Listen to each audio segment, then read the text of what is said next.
dancing like they up in disco. You niggas in fist pump, you stay up and dip low. You niggas stay up and get low. Heard you way up in Frisco, and you say what the heck so.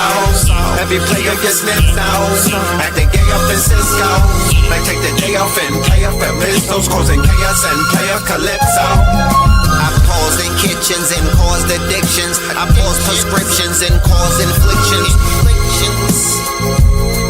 Lil Bixby playing in stores and Brixton on the dark web. You gotta pause every doors, cause encryption.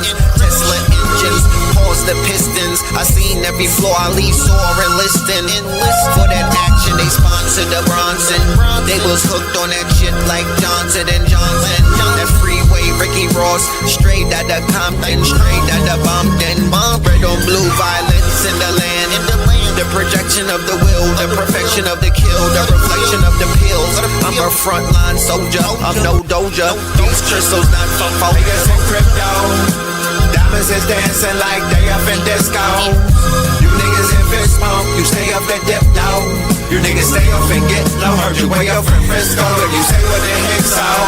Every player gets snips now, acting gay up in Cisco. Might take the day off and play up at Pistols, causing chaos and play a calypso. Hickory dickory dock, hit a lick, put the sticky in the box. When the blicky get hot, lick off a shot. Heavy in the pedal, we slip off a knot. Heavy in the ghetto, they crib walk a lot. Crib walk the crypto, lift off the stocks. Drips off the crystal and pots. Disco rods in the blocks on my chain from the crystal shop. In the light there, lift off the rock. Toe from the right chain on my block. White paint on my socks. White paint on my socks. Hickory dickory dock. Hit the lick, put the sticky in the box. When the blicky get hot, lick off a shot, we lick off a shot. Players in crypto, diamonds is dancing like they up in disco. You niggas in fist pump, you stay up and dip low. You niggas stay up and get low. Heard you way up in Frisco, and you say what the heck so. Every player gets snips now, acting gay up in Cisco. Might take the day off and play up at Pistols, causing chaos and play a calypso.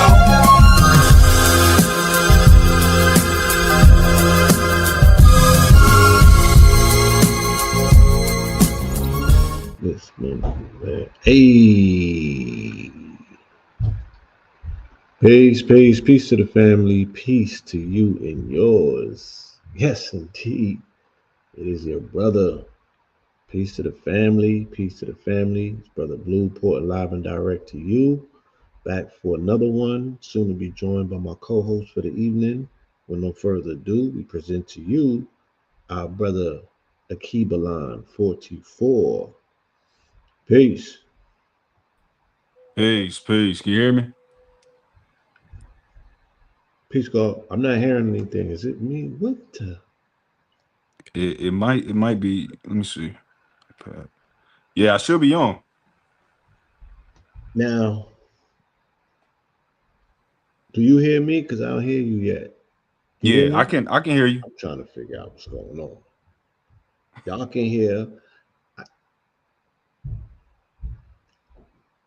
Can y'all hear? I can hear both of us, but hold on, I can't hear. Let me just make sure. And I know they're saying that they hear me and everything. Ask them. Oh, well, you can't hear me. Speaker, god damn it.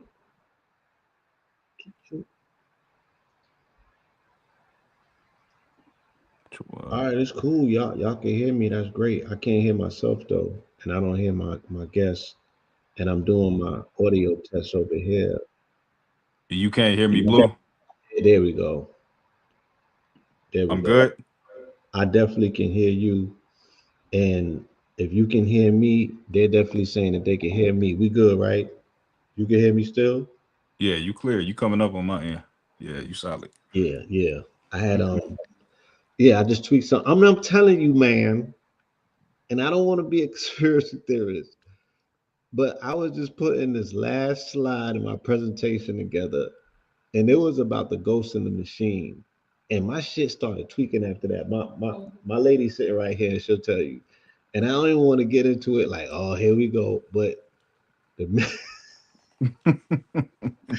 The minute I started putting information down about these ghosts in the machine, my machine started tweaking, and it wouldn't let me. I wasn't allowed to copy and put certain things. I was attempting to create a flyer. I couldn't get the picture on it. I mean, it was just, It and was tweaking. Yeah. it's tweaking, and I don't want to sit here and sound like that. You know what I'm saying? But I So mean, it's warranted though, Blue. I mean, you already know what time it is. I mean, I got my obsidian. You know, yeah, mate. yeah. And what I do know, these entities don't want to be told on, because I'm finna pull the sheets back tonight. Hmm. I'm looking forward to it. I know we had spoken. I know you got some weaponry on deck. I You know what I'm do. saying? You gotta pop. I was working up until 8:59, so I have not. I took a break to get something to eat, but other than that, I've been on this computer. I literally been on the computer all day because I did the ministries, and I ain't got up yet. So you did a proper deep dive. They'll tell you I've been Yeah. deep diving for a few days. Mm-hmm. I've been prepping for several presentations, but they all kind of work together. So Mm-hmm. yeah, Mm-hmm. I've been super duper excited about tonight. um, I just wanted to make a flyer. I had a dope image, man, and you know. So yeah, tell a friend to tell a friend. We are here. Brother Red had to postpone his presentation until tomorrow night, y'all. I don't know if you know about that or not. He sent the email out, but we are here to cover. We are here to give you information, education, or what have you, and hopefully it's enough to hold you over until the brother comes back tomorrow with the Meta Yahoo, which will be after tonight's presentation. I'm sure it will be reinforced a few times over. You know what I'm saying? Because Bo be borrowing bars, but Mm-hmm. no disrespect. Shout out to him and shout out to the young guard. I caught their presentation last night. Yeah, he was. I happened to catch that too when he was. I text Red and I said, Banging. "Brother's cooking with some hot grease." I said, "This brother is catching the filaments from the comment or something," because he was going in. He was on fire.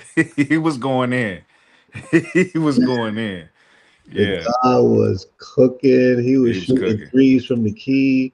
He was not playing. He came up in here and gave out a business, in the in the right way. And I'm telling you, the backdrop of it is last night. You know what I'm saying? Me and my lady, we was listening to 8 hours of Bobby. Look, see, me and my lady, we fall asleep listening to Bobby. No, That's literally, like a every night ritual. Every night. literally I fell to don't know if sleep it's, with you the know what 10-hour video playing. At some I'm. point, like at 3:30, I had to stop it because it was engaging my somatic body. I'm thinking I'm asleep. My spirit is sitting there like word, Yeah, bro. Googling shit. It's in my dreams, it's pouring in. I'm rolling over because my shoulder's killing me, but I'm like, I'm not sleeping. I'm in the lecture on the somatic side. So Mhm. I cut it off just to go to sleep, get back up and get right back to it. He's dropping bombs literally up until 11:10 a.m. before I press play to go live with the ministries. I'm gleaming game from Bobby from '01. Mhm. Red is in the audience asking questions. This shit is crazy, bro.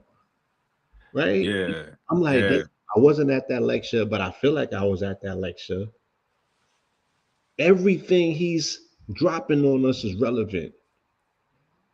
He's he's dropping shit. Look, I'm waking up.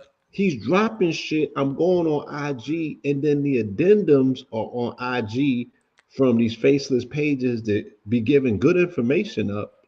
I just don't know who these people are, but they're addendums to the master teachers they went and found the books, they went and found the stuff in the museum and shit. And I'm like, how can you explain this? Yo, I'm telling you, like I said, me and my lady, our ritual is to fall asleep to Bobby. I don't know, Bobby got something to where, that melatonin get to going and we go off into like a dream state. But it's like you said, our conscious mind is still taking in the information. So everything that Bobby talks about every night when we put Bobby on, I'm telling you, is in Bro, alignment with everything that we are either studying, what we're experiencing every time, bro. Every time. she said she woke up feeling like she did 15 pull-ups. I woke up like I ain't go to sleep. You know what I'm saying?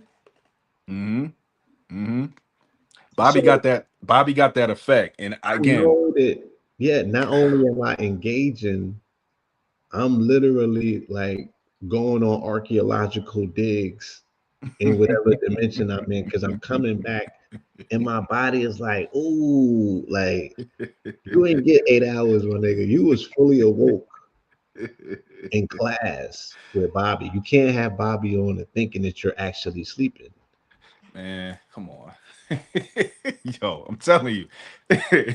And sometimes I gotta tell my lady to turn it down just a little bit because Bobby got the audio. It's very like distinct. You know what I'm saying? So when he And teaches, the pitch is there, but the nostalgia, the glitching in the videos, the distortion, all of that plays a factor in it. And I'm telling you, like, it's one that we fall asleep to almost all the time. And it's the one with Brother Panic in it. Brother Panic sitting on the couch.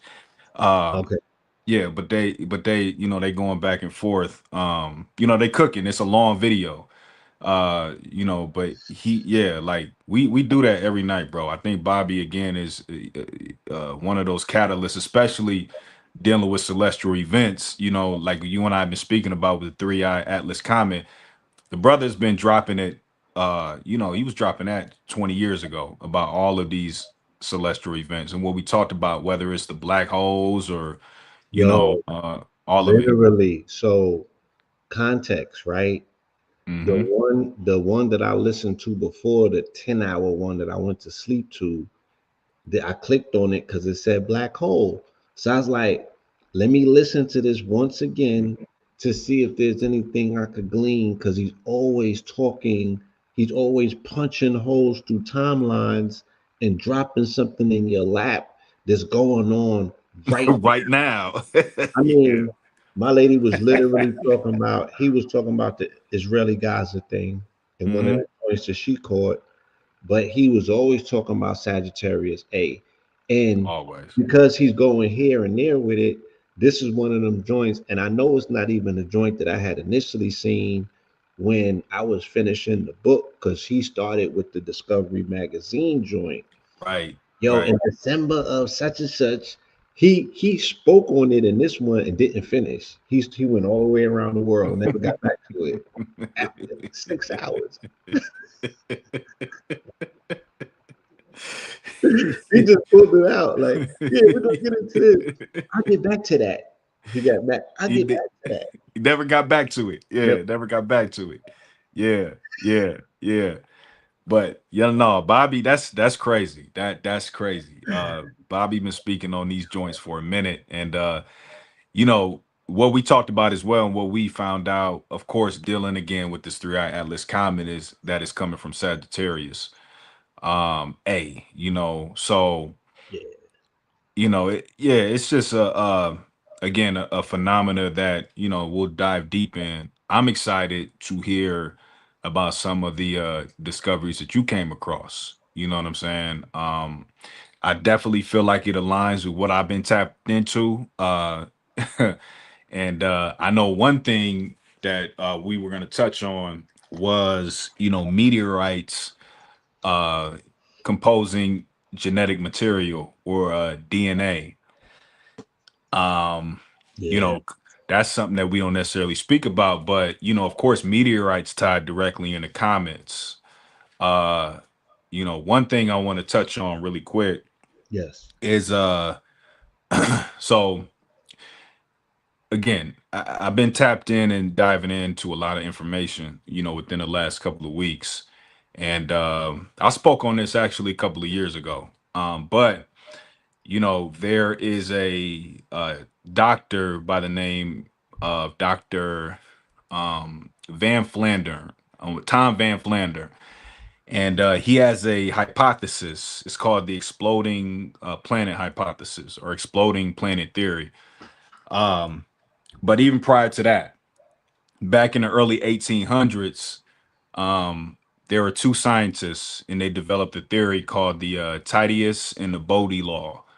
And basically, what they recognize is that the planet's orbit from the sun fall in a very neat harmonic mathematical progression. Mm. So if you did the numbers, what they said is there's a missing planet where the number 24 will fall into. And it's a certain sequence of numbers. But basically where 24 falls in at on that progression, mathematical progression, there's a missing planet. And ironically enough, what they discovered is that missing planet sat between Jupiter and Mars. Mm. So I found that kind of interesting. I said, okay, so if we're dealing with this 3i Atlas, one of the major planets the 3i Atlas passed was Mars on October Mm. 3rd. But then it also passes Jupiter. So I said, okay, so, there's something in alignment with this theory. Maybe the comet actually came from an explosion of a larger planet that sat in between Jupiter and Mars. So then I look a little further and I realize on October 29th, the 3i Atlas comet goes into a perihelion, which, means it's a certain amount. It's the closest to the sun that it will ever get. Right. Yeah, a certain amount of astronomical units. I don't remember the specific number. But on October 29th, there's an equilateral triangle that forms in the sky relative to a planetary alignment. So if you look at, for example, a circle, and we're talking about now the zodiac, 360 degrees, you break that up into 12, you get 30 degrees, each sign being 30 degrees apart from each other. Mm-hmm. So in this equilateral triangle on October 29th, Nice. when the comet is closest to the sun, Mars is supposed to be in Scorpio. Saturn, or no, Jupiter is supposed to be in Cancer, and Saturn is supposed to be in Neptune. So we're dealing with three water signs: Scorpio, Cancer, and Say it the again. ones, Mars is in Scorpio. yeah, Mars is in Scorpio. Jupiter is in Cancer, Jupiter and and Cancer. Okay. yeah, Jupiter is in Cancer, and then Saturn is in what sign is Saturn in? Let me You see. say Pisces. No, it's let me see. Saturn is in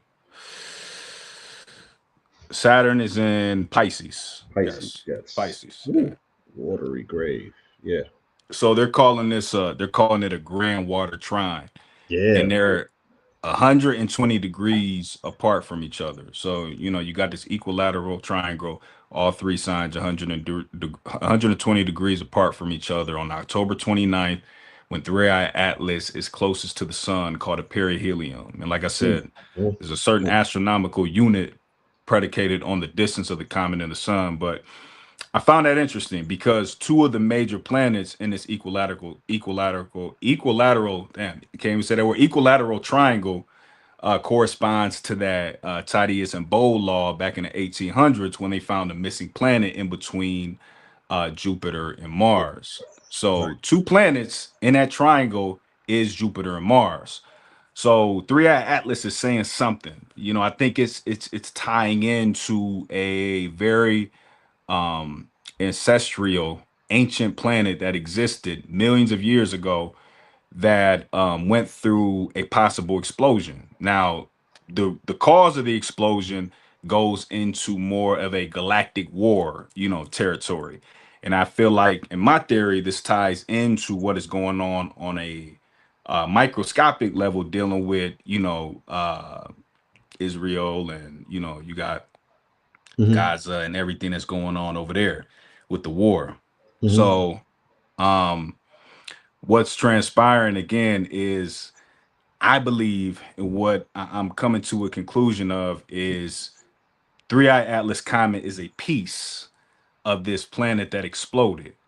And you know, what is highlighting to us relative to this equilateral triangle is predicated on Mars energy, of course, and then dealing with Saturn's energy. So, or Jupiter's energy. So whatever we're you know, dealing with this comet, I definitely feel like it's returning some level of information based on our origins existing in a space not only in between Mars and Jupiter, but on a planet that was actually a very watery based planet as well.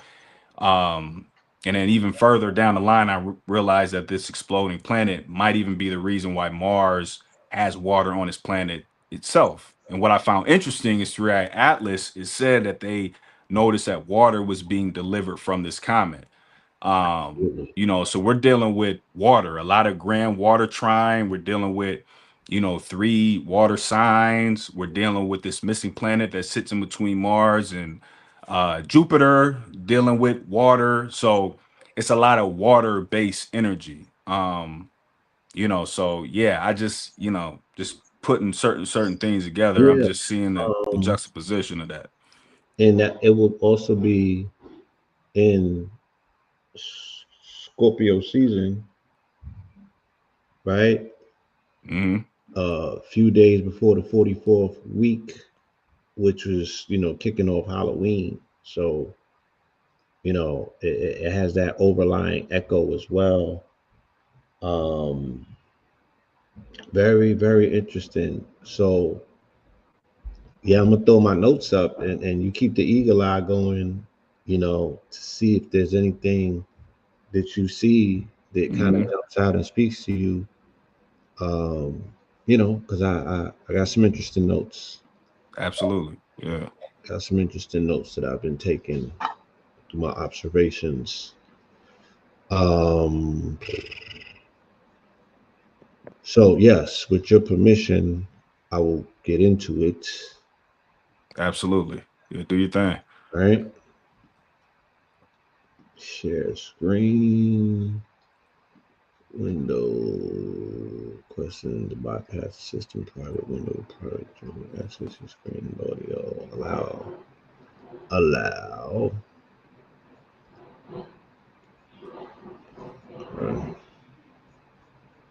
All right, can you see it?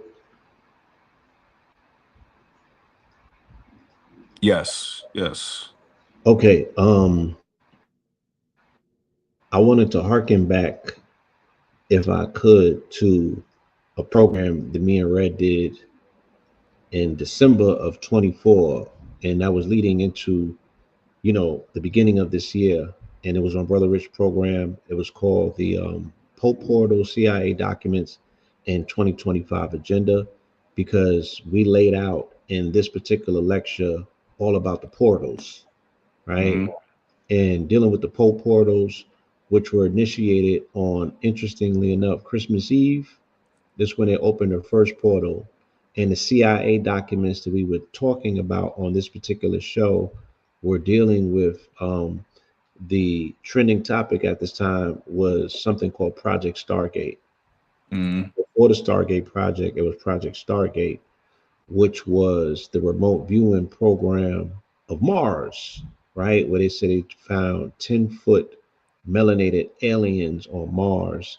And, you know, I'll get into the details. Okay. Yes, sir. But Yes. Yes. that's what we was jumping all in, you know, all over that in December of 2024.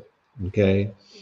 And ironically enough, it overlapped with a presentation that I had did in December of 2022, 2 years prior to that, when I was laying out the winter solstice rituals, right? There was inaugurating what was finna happen in 2023. So it was just, you know, Hmm. coincidental that we just found ourselves right back there. Okay. And it also was coincidental that a day or two before that program, they were speaking about the fact that they found a portal to the fifth dimension. So it was portals all over the news, right? And we noticed Mm-hmm. it leading always at the end of the year, leading into the beginning of the year, because Janus means portals, it means doors. That's what the word Janus, that is the root etymon for January. That's the definition of it. The Janice. etymology of Mm-hmm. January is portal and doors, right? And that will be the art. That's one of the artificial month, like the missing planet or the artificial planet. Yeah, yeah, yeah. January is the artificial month, right? Mm-hmm. So that's interesting to take note of, and the only reason that is there as the 11th planet, as after December, as the Jan or the 11, masquerading as the one, is because it's a door, it's a dimensional door, right, to both sides. It's a portal door. Okay. Mm-hmm. Interestingly Mm-hmm. enough, I would also like to point out that in January of 2024, Mm-hmm. they had the Mm-hmm. spotting of this alien 10 foot once again in Miami in Bayside Mall. Okay. Yes. And if I can rehash people's memory and recall you to it, I will read briefly from this Reddit post where somebody was there and gave their personal accounts. Mm-hmm. Because these are things that we, so these things, they're part of the social zeitgeist. And if for whatever reason, because there be so much going on, they just forget about them, and they gloss it over and just keep it moving. You feel me? Um, but that's why we here, because we keep We'll chop notes. this thing up. Yeah, absolutely. I was at the Bayside Marketplace on New Year's Day. To those who don't know, something unexplainable happened that night. Something that the authorities covered up and put off as teens starting a riot. While I wish that were the case, is far from the truth. I don't know if putting this out there is the best idea, but I can't hold my tongue any longer. You see, I'm a construction worker in the Miami area. While I don't have any children of my own, I have a little sister who means the world to me. Yada yada yada. While I spent my youth staying in trouble, she said, "Come on, nigga." As I pulled into the parking lot, the moon shined bright in the sky. Cars were parked as far as their eye could see. Though this was nothing new, as places like this stay constantly packed, people filled the floor shopping and celebrating.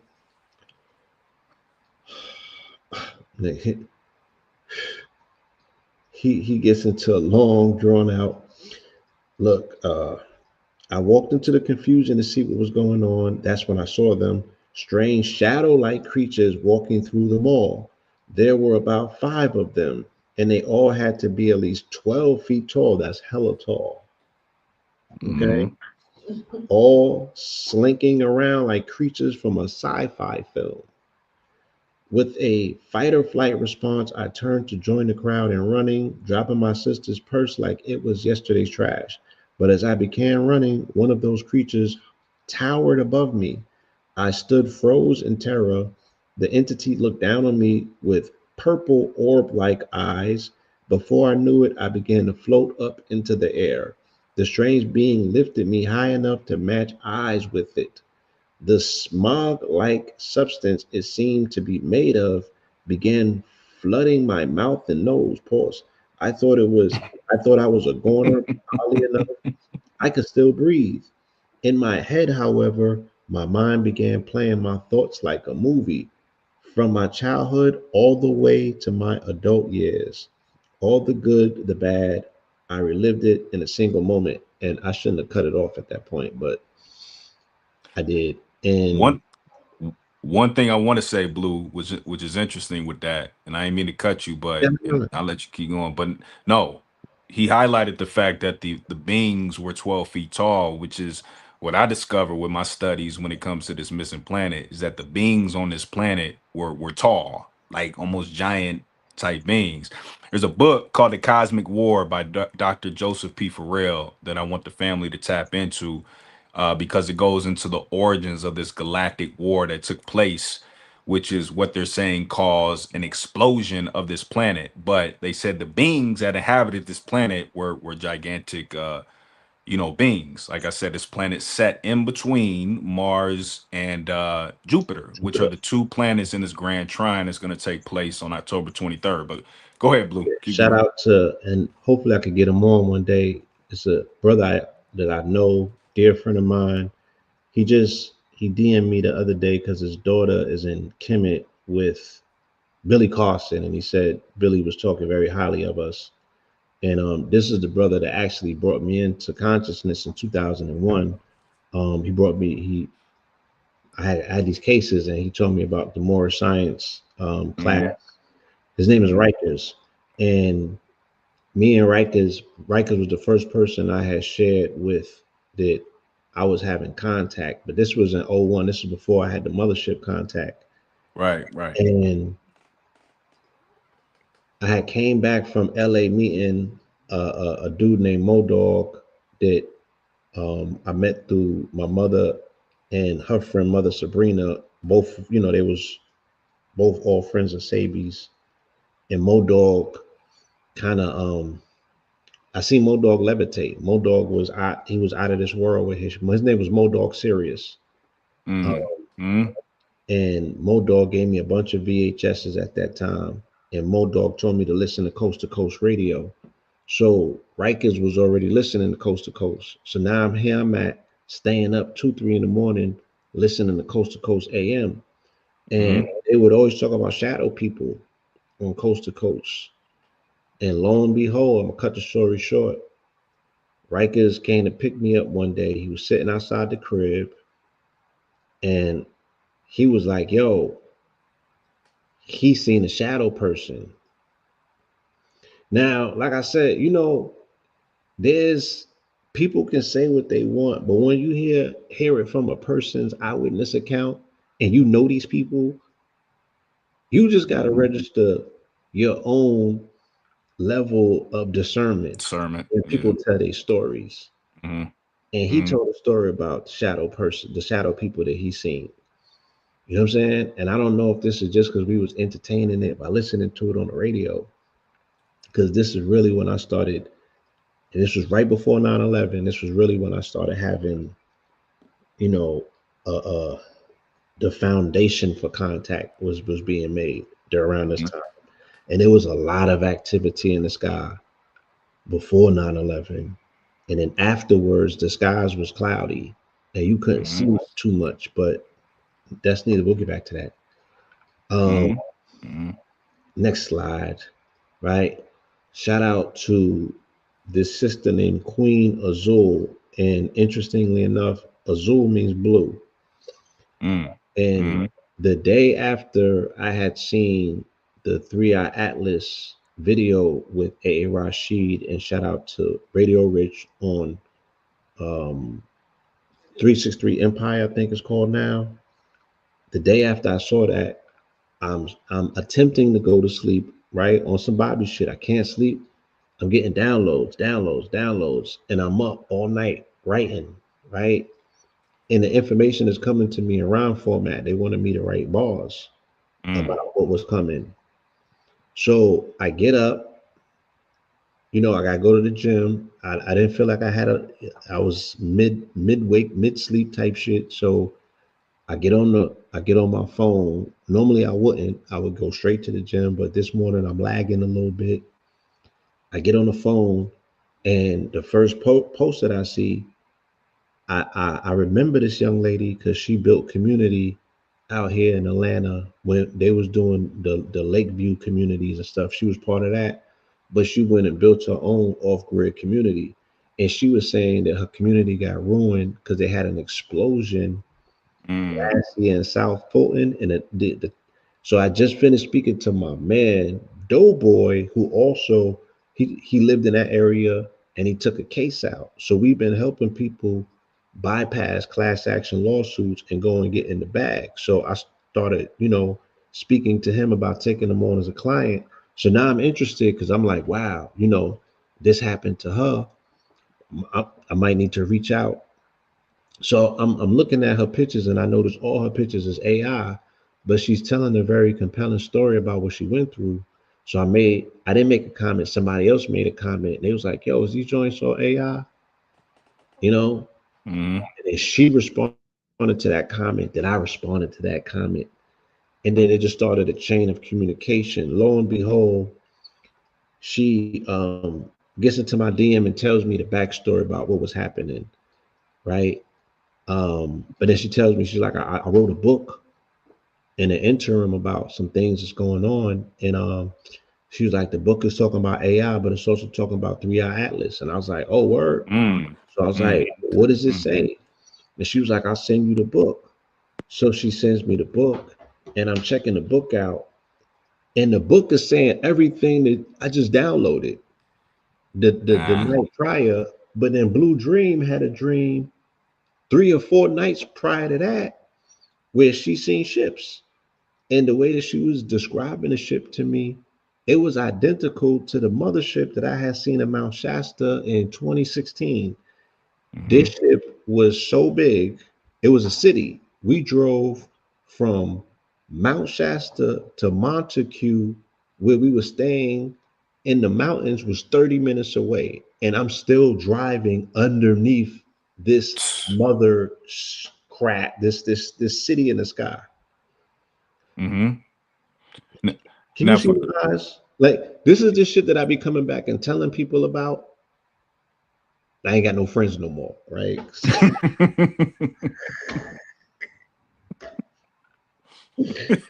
Because I'm adamant that I'm like, I can't deal with society the same way. Niggas think I'm crazy. And I'm like, bro, I got witnesses. One, two, why don't you come and see it yourself rather than then y'all niggas will get online and talk about UFOs, yeah, and but just don't to have throw no contact experiences. right, and You just to talk throw about, in too. Look, like again, like it's selective. You know what I'm saying? Like when you have the capacity to collapse the wave, what we spoke about plenty of times, is all relative to your perspective based on how you're filtering, reality. So the ship to you seen it firsthand, but that's not gonna happen to everybody, and that's why it's important to acknowledge the fact that, yeah, we're having a conversation of the return of a ship per se, but it's not going to acquiesce the same in everybody's reality. Just because we filter different angles of light, that'll give us a reflection to something different as opposed to the person next to you. So you see, may see it as something as a ship, if this conducive for your specific cosmic script and narrative. Somebody else may see it as a comet, but the conversation is out bro, there. when you drive under a craft for 30 minutes, Hmm. right? Hmm. And you're not on a hallucinogen. This is what I'm saying. Right, right. These things Yeah, is not what I'm seeing. right, right. You're gonna see it too, just like everybody that was there saw it, Hmm. Hmm. right? Hmm. It's not subjective, my nigga. Like, all right, there's certain things that you can see, and then it's like, all right, maybe I saw that and it was just for me. But there's certain things that will sit on top of you literally that you can't ignore, right? Hmm. Hmm. Hmm. So I'm just like, if the burden of proof is saying, oh, like on some Sabi shit, I got to bring about 77 witnesses, then it's like, okay, but then what am I proving? Because my thing is like, come and have, if you really want to know, come and have the experience. Because everybody who has come on one of those trips has had their own experience. And then we've collectively had experiences. She'll tell Hmm. you we seen ships from 1:30 a.m. to 8:30 a.m. in 4 different quadrants of the sky having Star Wars. Am I lying? Am I lying? This is not some shit that's subjective, my nigga. And everybody that lives up there knows it because they constantly see it. But then the people that's on the ground, that's the regular people, don't know shit because they have not experienced it. And we here talking about things that are not subjective, that to me are so far in my past. Because before I'm underneath a mothership, I had physical contact with a ship for the entire summer of 2010. And niggas still, I mean, they finally come out and said, yeah, Blue wasn't crazy because I seen it too. I just, I didn't say nothing at the time because I couldn't monetize it, right? And the Hmm. niggas will leave you on the cliff by yourself. And you like, bro, I'm calling this shit up. I'm making it come. I'm making it this. I'm doing everything with them. I gotta prove to myself I'm not crazy. But once you pass that rubrics, then you like, let's get busy. Niggas is not ready to get busy, and that's the part that hurts. Mm-hmm. So Mm-hmm. we hear once again, but then the niggas who's talking about UFOs can't call UFOs, have had no experience with UFOs, but they are the preeminent experts on UFOs and aliens, and they UFOs. talk about fucking Right. Anunnakis. Right. Right. No Right. disrespect. I'm just saying. Mm-hmm. Show me that shit. It's not hard to do. If that's your folks, call on them. They'll show up. They're always here. Right. So because you went through that experience and say others haven't in their lifetime, right? Do you feel as if because you experienced actually seeing the ship, including witnesses that were with you, and these are qualified as well as our people returning, what about those who don't see the ship in this lifetime? Is it predicated on them lacking experience from actually going to Mount Shasta and seeing it? Or is it No, just no, yeah. because of their personal,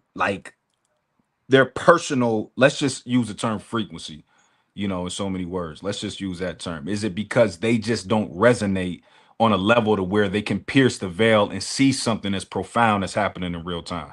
No, because this what I experienced is that once I knew I had the ability to pierce the veil, I'll bring it into reality where you Mhm. can't ignore it. It's right there, nigga. Like you know what you're seeing. You're just not ready Right. to Mhm. either accept you.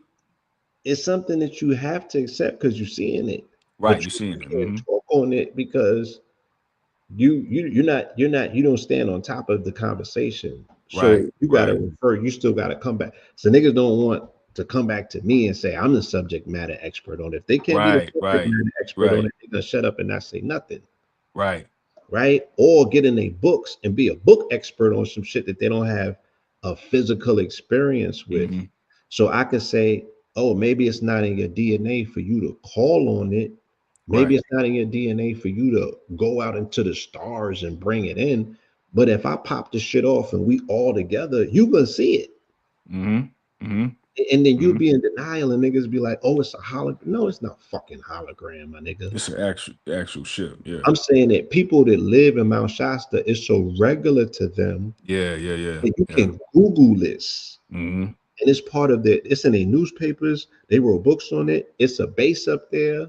It's an everyday situation with them. So this community is already primed to understand that this is not sci-fi. This is Mhm. everyday reality. And in the parable, if we're saying is that they're they're up there, they're in the mountains, so they already are at an ascended level, and everyone that's at the base of the mountain or at a lower level, they're still dealing with humanity. They're still dealing with the Trump they're still dealing with the Mhm. Mhm. shit. Mhm. Mhm. So, and that's Mhm. the majority of the population that they have Mhm. no idea.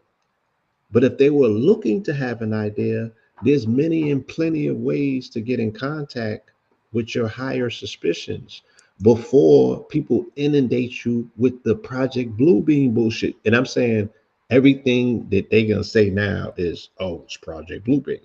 Right. Right. You don't even know what Project Bluebeam is to say what it is and what it isn't. Now, there is a government sponsored UAP program, and then there's something that's dealing with your ancestors, right? And there's a way to tell the difference. Mhm. Right? So they're gonna Mhm. say Project Yahweh or Prophet Yahweh. They're gonna say that that was UAE too, right? He was popping that off in the daytime in Philly, in the hood, Mhm. Mhm. Mhm. calling them like Mhm. this on camera on the news, and people are still in denial. Mhm. Mhm. So I'm saying that getting back to what this young lady has to offer in regards to her book that obviously was channeled through whatever's on that ship. Everything that she was saying and hitting on in the book is what science is saying now, what people are saying in visions. You know what I'm saying? And Mm-hmm. it's clear and concise downloads. And again, it's consistent with this whole aspect of this year being the year of portals, right? Right. Which is what this year specifically has been set up as, right? Even as you can see from a liturgical place, even from the church, they know this, Mm-hmm.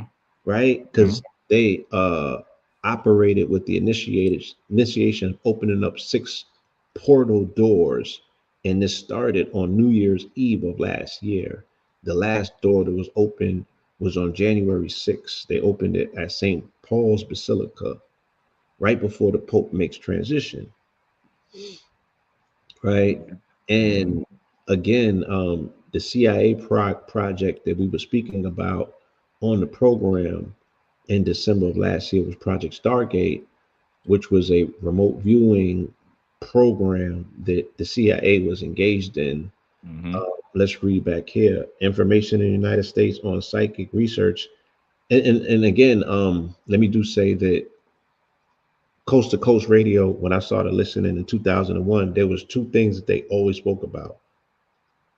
Shadow people, right? 10 feet tall, melanated shadow people with elongated limbs Mm-hmm. and remote viewing. That's all they kept talking. Like they was drilling that every night.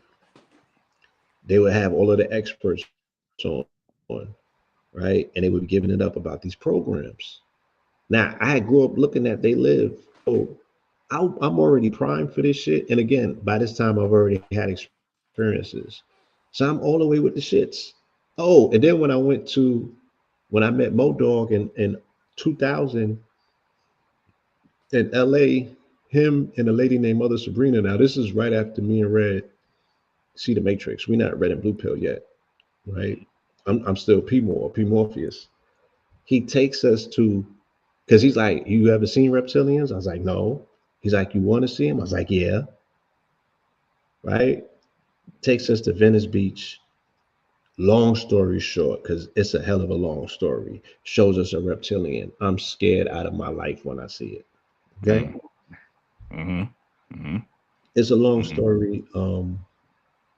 I gotta have Red here because you know niggas think my shit is spacey, but if Red is here and he be like, yeah, son, And just to veg you back off of what you said with Mount Shasta.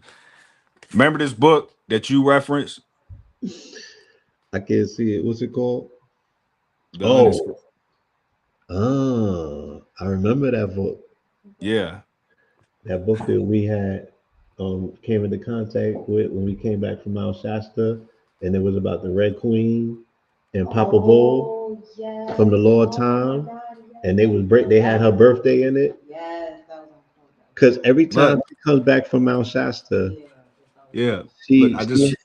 she had the life discourse from the Saint Germain people, the I am discourse, and then this one, yeah, on 444, they got the Mount Shasta entry, right? They look. mm, Yeah, 444 in Transylvania, back to Shasta. Yeah, just for the family, like who's speculating. You know what I'm saying? Because I remember in 2020, I want to say, you referenced this book to me, and I read it. In her personal experiences, with Jose Aguelo. Um, Jose Abuelas, yes.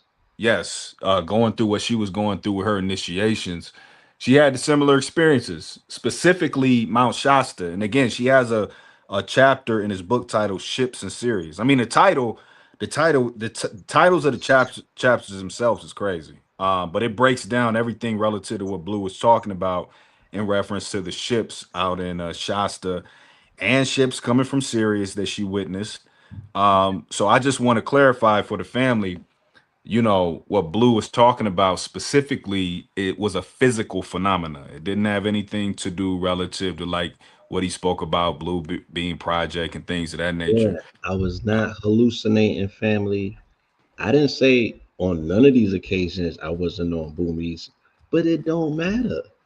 I seen what the fuck I seen. And they look, there's whole documentaries on Mount Shasta dealing with this shit. Like, let's just step past speculation. And if you're gonna be about this life, get into it because there's so much evidence. And if we can get past that and really get into what we need to get into, then we can prepare ourselves. Because Yeah, yeah. to me, this is old news. This is my nigga. I've It, qualified myself to show and prove to myself that I ain't crazy. but like you said, the problem is we hold up the individuals who never had the physical experience and deem them, the hierarchy of the talking points when it comes to ships and ancient aliens, which whenever you hear their conversation, it's always speculation. It's what if, or this could be, or it's never matter of fact, or it never ties into a personal experience. So when you get brothers like Blue who actually experience something physical as a ship in real time, it's not far-fetched to say when we're talking about like 3i Atlas that it's an actual ship that's returning, because people have seen actual ships in real time. So, again, I just wanted to Super duper. clarify that. Yeah, Yeah. super duper. And again, not only seen it, interface with it, interacted with it. My ship was with me every single day of 2010 after For the whole summer. June 25th, which was the 1 year Mm-hmm. anniversary after my MJ May transition. It was with me Mm-hmm. every day. And I showed it to everyone. And Mm-hmm. niggas was not ready. And they still not ready today. So I've kept things to myself when I've sat back because I have definitely seen myself ostracized because my shit is just too a little far out. And I notice niggas just want to be subject matter experts about shit that they really don't know. Mm-hmm. And you got to Mm-hmm. give them the room to do that shit, right? And with the hopes that you like, all right, they'll come into themselves, they'll come into it when they're ready to be experiential and not just speculative or not just bookworms on it. But I could see the way things is going that Mm-hmm. Mm-hmm. all right, so let Mm-hmm. me get back to remote viewing, right? Information in the United States on psychic research in some foreign countries was sketchy and poorly detailed, based mostly on rumor or innuendo from secondhand or tertiary reporting attributed to both reliable and unreliable disinformation sources from the Soviet Union. So that's where the best remote viewers come from. And the government was training people so they can crack codes on one another. They was using remote viewing for spying.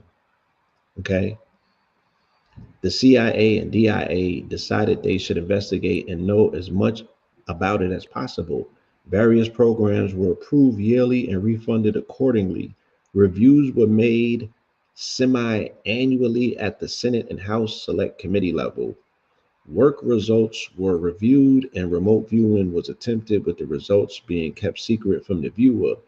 It was thought that if the viewer was shown they were incorrect, it would damage the viewer's confidence and skill. This was standard operating procedure throughout the years of military and domestic remote viewing programs. Feedback to the remote view of any kind was rare. It was kept classified and secret. Remote viewing attempts to sense unknown information about places or events. Normally, it was performed to detect current events, but during military and domestic intelligence application, viewers claim to sense um, things in the future, experiencing precognition. Okay, so this is precog. This is the stuff out of Minority Report. Mm-hmm. And this episode, me and Red did an amazing breakdown, like I said, on Brother Rich's, but Wesley Muhammad came and did a better breakdown. And again, I concede to the experts, right? So I'm telling you, bro, this he gave the Mm-hmm. plus degree version of the breakdown. A few days later, and this is the program on Brother Rich. It was called, I believe this was the Alien World Order, UFO Reality, right? Go check that out. That was from a year ago, right? He really, because he wrote a book on this stuff. So he really peeled it back. I highly recommend that you go and watch that episode. Mm-hmm. Again, this was in December, right? They was talking about Project Stargate. It was a trending topic on TikTok. right? Because the niggas just found out. This when they found out that the CIA had information about telekinesis, and they was going crazy. Mm-hmm. Mm-hmm. Oh, Mm-hmm. the shit that the YNs is doing naturally, the CIA is co-signing it. So it became a trending thing. But then just a month later, they caught amnesia because Trump and them hijacked the term and came out with Project Stargate or Stargate Project, and now it's an AI project for them to for them to build the world's biggest AI, which is a Stargate connected to the CERN shit that they love talking about on TikTok. So I'm like, why is this not a trending topic for y'all? Why did y'all let them just slide this in? Y'all Yeah. ain't put one and two together. So they came, and this was a day after his presidency starts. On January 21st, they announced a $500 billion project in the White House with Oracle, of all people, right? So I'm a reporter. I've been in news for quite some time. Like I've been following Oracle almost, you know, quite some. I know who Oracle is. I know who they are in terms of players, not Mm-hmm. just in AI, but just technology. I know who Larry Ellison is. I know that he's one of the main owners of the island of Lahaina that got hit with the in Hawaii with the shit, right? And so many things about Larry Ellison before this, you know, that I'm like, damn, Larry Ellison of all people, you're gonna give him that type of contract with Sam Altman, and then that they edging out Elon because they got beef with Son. So I'm like, damn, that was a edge play. Trump is dirty. So contours of the project: USA to gain global leadership in AI, massive data centers and campuses across the US, creation of around 100,000 American jobs, impact healthcare by improving disease diagnosis. So, with Project Stargate Project is their project to map all of the biometrics for all Americans, right? Utilizing everyone's healthcare information. They are going to use AI to precog what diseases you can potentially have and then do the biotelemedicine type shit. This is what they're doing. And people is not saying nothing, Mm-hmm. right? That they're making a database where they're putting all of your DNA and biometrics in a supercomputer called Stargate Project, and they're going to see who has alien DNA and not, and they're going to neutralize that by utilizing AI to come up with a concoction to neutralize you, Mm-hmm. right? To enhance America's national security capabilities. We can't have these alien niggas coming online in this country. We need to find out who's who right now because it's a security threat. To develop AGI, right? We're gonna unleash the beast. Put that name down in your books because I think you're gonna hear a lot about it in the future. A new American company that will invest in AI infrastructure in the US and very rapidly, jobs, jobs, jobs, right? And then right after that, same dude, Larry Ellison, and some other high-ranking Israelis get TikTok, right? And they consolidate not only all social media but media because his son goes and buys Paramount, and Paramount comes with CBS, Paramount Studios, and a bunch of other stuff, right? So they lock down all social media and all what they call legacy media in one fell swoop. Okay, so these are the big players on the board now. Everything just consolidated, one fell swoop. Prior to that, Elon was building out the biggest one. It was called Colossus. He's building it in Memphis, of all places, in the hood, right? So they've already figured out how to tap into the Ethernet or the ethereal aspect Mm-hmm. of what these melanated plasmic bodies represent, and that's what they are. They're looshing off of that. Mm-hmm. So not only the water that's being extracted to operate these data centers, they also are using the melanin as batteries. Okay. And, let's be clear too, because again, we're talking about an upgrade of the biological body itself. So DNA is its own intelligence, and I spoke about this on IG, but even down to the Sumerian cuneiform, which is the alphabet, if you shine a laser through it, you fabricate subcellular structures in what you call biophysics. And what I mean specifically is if you look at the cuneiform and they look like little etches or marks, if you were to shine a light, what that specific alphabet is saying is that the light it generates a interference of waves, which produces a specific geometry. And this geometry is the same geometry that matches subcellular structures on a biological level. So, what they were able to map in the cuneiform is the specific angles light takes in order to emit a specific geometry that even down to within the cell, endoplasmic reticulum carries because all of it has a scale invariance reference to it based on a cosmic origin.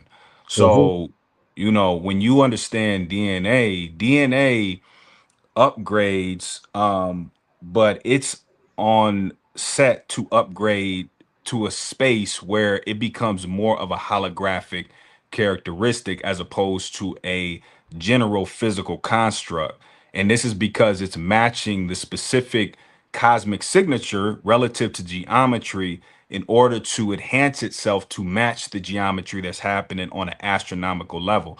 So when you're talking about again phenomena that is taking place within the heavens, an upgraded DNA goes beyond the physical body to match the geometry that the stars are setting in the heaven in order to orientate itself to that level of information and take it within the body itself.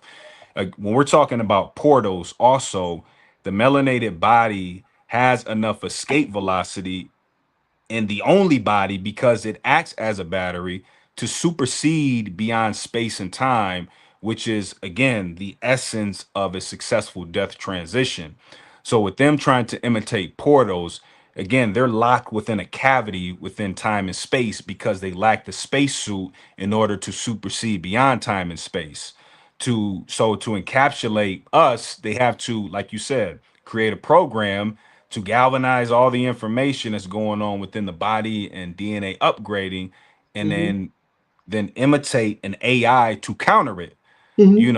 So it's all relative to again going back in time and understanding down to the Sumerian cuneiform why they created the cuneiform because, like I said, it imitates the way light hit certain angles to emit a geometry that then imitates the geometry which is taking place in the stars. So that's why they understood that the body doesn't just act in its physical manifestation, it supersedes into more of a holographic nature and it matches what's taking place within the stars relative to geometry. So I Oh, just I just want to say that. you gonna love this. I'm breaking protocol and curfew for this one too. Okay. You gonna love what's coming up. Trust me. Talk that talk. Right. I'm sacrificing. Hmm. Okay. Hmm. Fuck it. Hmm. Hmm. AI data centers consume large amounts of water for coding, with some hyperscale facilities using up to 5 million gallons daily. So think about how they are extrapolating water here on this dimensional plane, and think about how 3i Atlas is giving up water on that dimensional plane. And think Hmm. about the differences that are taking place for their artificial intelligence as opposed to the ancestral intelligence that is being concocted for the emission of, right, what we can call solar winds that will now draw that plasma down, mix it with our atmosphere, and give you your upgrades, of which Hmm. now they're creating artificial centers utilizing water to track and trace you for your upgrades. Yes. Okay. And real quick, Blue, I'm gonna add to that really fast Mm-hmm. because we have to understand as well. We live in a cavity type of, if you can imagine like a Rashid spoke on this, like a dewdrop. A dewdrop is a small capacitor, so it's recording everything that's going on within the stars. Mm. So back when Europeans, for them to even tap into what's going on the stars, what they would do is use telescopes, and telescopes are capacitors because capacitors focus light. And what they would do is draw in what relative to a certain star alignment, draw in via a telescope, which is a capacitor, and beyond that capacitor or telescope, they would have water. So within structured water, they would use the capacitor to draw in the information from the stars, store it in the structured water, and drink it. So they can then Mm, galvanize the memories of the civilizations on these star systems. mm. Same Mm, way, right? They'll tell you to make magic water. So how I make magic water, I'll put crystal in water and leave it under full moonlight, right? And mhm. then everything that's extrapolated from the From the information or yes. the dew that comes from Mhm, that, or as Brother Rich was saying that his neighbor told him that we've been told him for at least 10 years on his program. Shout out to Brother Rich. You go and ground between the hours of 7 and 9 because the manna falls from heaven, and the mhm, way that you extrapolate it is through the soles of your feet, and you mhm, sun gaze, sunbathe, and sun graze. mhm, mhm, mhm, And that's how you get the downloads, mhm, right? mhm, Let's move on. mhm, How water is used. Cooling. AI data centers use immense energy to power their servers, which generate significant heat. To prevent overheating, this heat is removed using water-based cooling systems, often through evaporation. And then they get to evaporation. In systems like evaporative cooling towers, water is intentionally evaporated to draw heat away from the servers. Yada yada yada. mhm, Okay, world's largest supercomputer being built, right? So that's the one in Memphis, right? In the hood that's out there killing the people. Okay. This is the data center. This is Stargate. It's being built already in Texas. All right. mhm, Abilene, Texas. Stargate project's first data center is being built out there. Okay. The project is a large scale AI infrastructure. Yada yada yada. AI data centers in Texas use 463 million gallons of water as residents are told to take shorter showers. I'm sorry. mhm, mhm. Oh, these people is something else. Um, and there's mad books on the initial first Stargate program, okay? Because y'all are caught up in the TV version of it, but this shit is actually something that already happened, okay?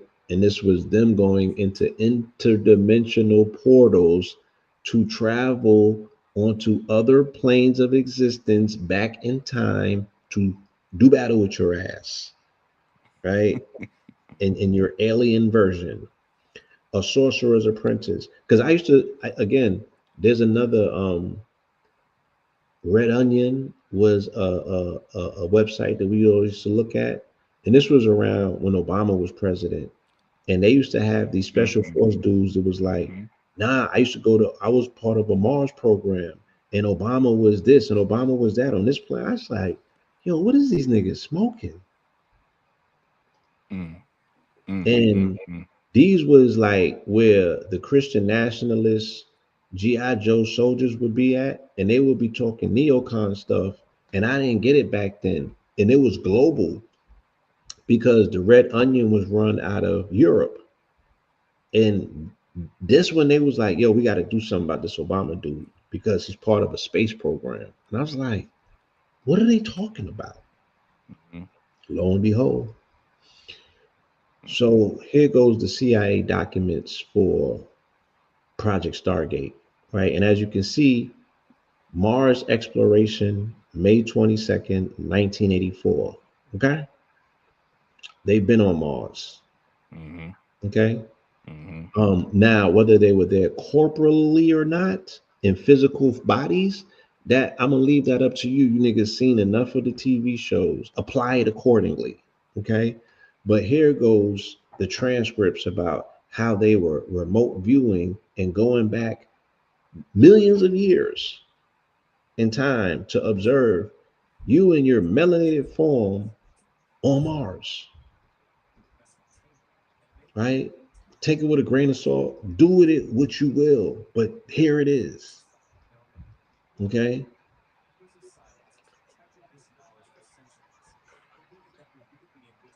So they're giving them the coordinates, right? They're instructing them with the coordinates on where to go, how to travel, and what to extrapolate and bring back. Mm. Okay. And again, you can read it for what it's worth. You could go on the CIA website. It's all up there. I don't think the government shutdown has affected anything. Mm. So Okay. so basically these are, like you said, the coordinates that they're basically claiming you take in order to get to Mars. So, In order for them, they were giving the remote viewers, the way the remote viewers mm, operate, they remote. give them Okay. coordinates and they're able to travel there in their mind and observe back in time what was taking place. They can spy on you and Mm, transcend time and space because that's a continuum, right. Right. Okay. right? So that's what was taking place here. Ah, very okay. Tell me about the ones who sleep through the storms.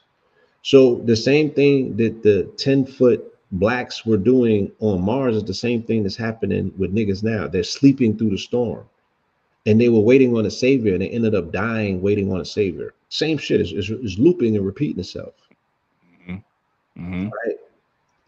Tell me about the ones who sleep through the storms. Ah, very tall, again, very large people, but they're thin. They look thin because of their height, and they dress like, oh hell, it's like a real light silk, but it's not flowing type of clothing. It's like cut to fit. Move close to one of them and ask them to tell you about themselves. They're ancient people. They're dying. It's past their time or age. Tell me about this. They're very philosophic about it. They're looking for a way to survive and they just can't, right? Can't seem to get their way out. They can't seem to find their way out.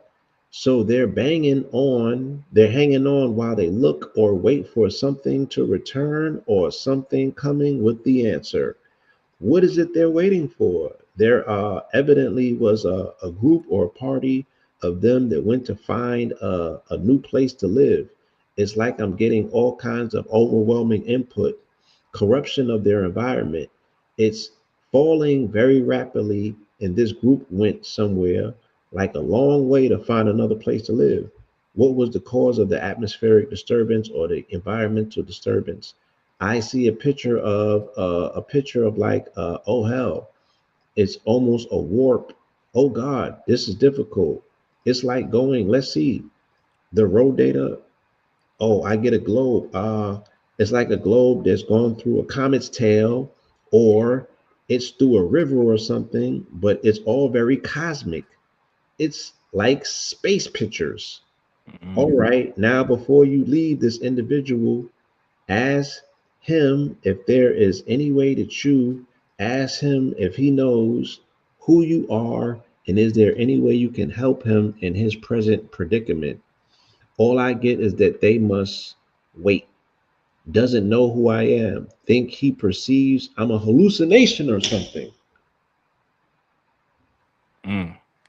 Okay, when the others left, these people are waiting. When the others left, how did they go? Get an impression of don't know what the hell it is. It looks like the inside of a larger boat, very rounded walls and shiny metal. Go along with them on their journey and find out where it is that they go. Impressions of a really crazy place with volcanoes and gas pockets and strange plants. Very volatile place. It's very much like going from the frying pan into the fire. Difference is there seems to be a lot of vegetation where the other place did not have it. In different kind of storm. All right, it's time to come back now to the sound of my voice into present time to right now, the 22nd of May, 1984, the sound of my voice. Move now back to the room, back to the sound of my voice, back further now to the sound of my voice on the 22nd of May, 1984. End of interview. Okay. So they had to pull him back. into consciousness. It's almost like they get put into hypnosis, Mm-hmm. and as a remote viewer, they travel and transcend to that place, and then they had to pull them out, right? But the same conditions that were happening then are the same conditions that are happening now. Mm-hmm. Mm-hmm. Now, these are people that these are individuals using technology to remote view um the They, mind. the mind, they're going Yeah. to, yes, Okay. right. Yeah. That, and again, shout out. I know there's remote viewers in our community, and they've been wanting to come on and lay it down for the family, just in case there's any skeptics. Mm-hmm. So I guess we'll do that next. We'll bring some remote viewers on the program and give them a test, and give them some coordinates, and let them get busy. Let him get busy, right? Yeah, But let's yeah, yeah. these are the experts. And again, I've been following this stuff, researching this stuff for decades now. So I'm not in doubt. Right. No, it's I my lady laying right next to me right now. She can attest. She's tapped into some remote viewing herself. So Yeah, yeah. yeah, personal experience. Yeah. Mm-hmm.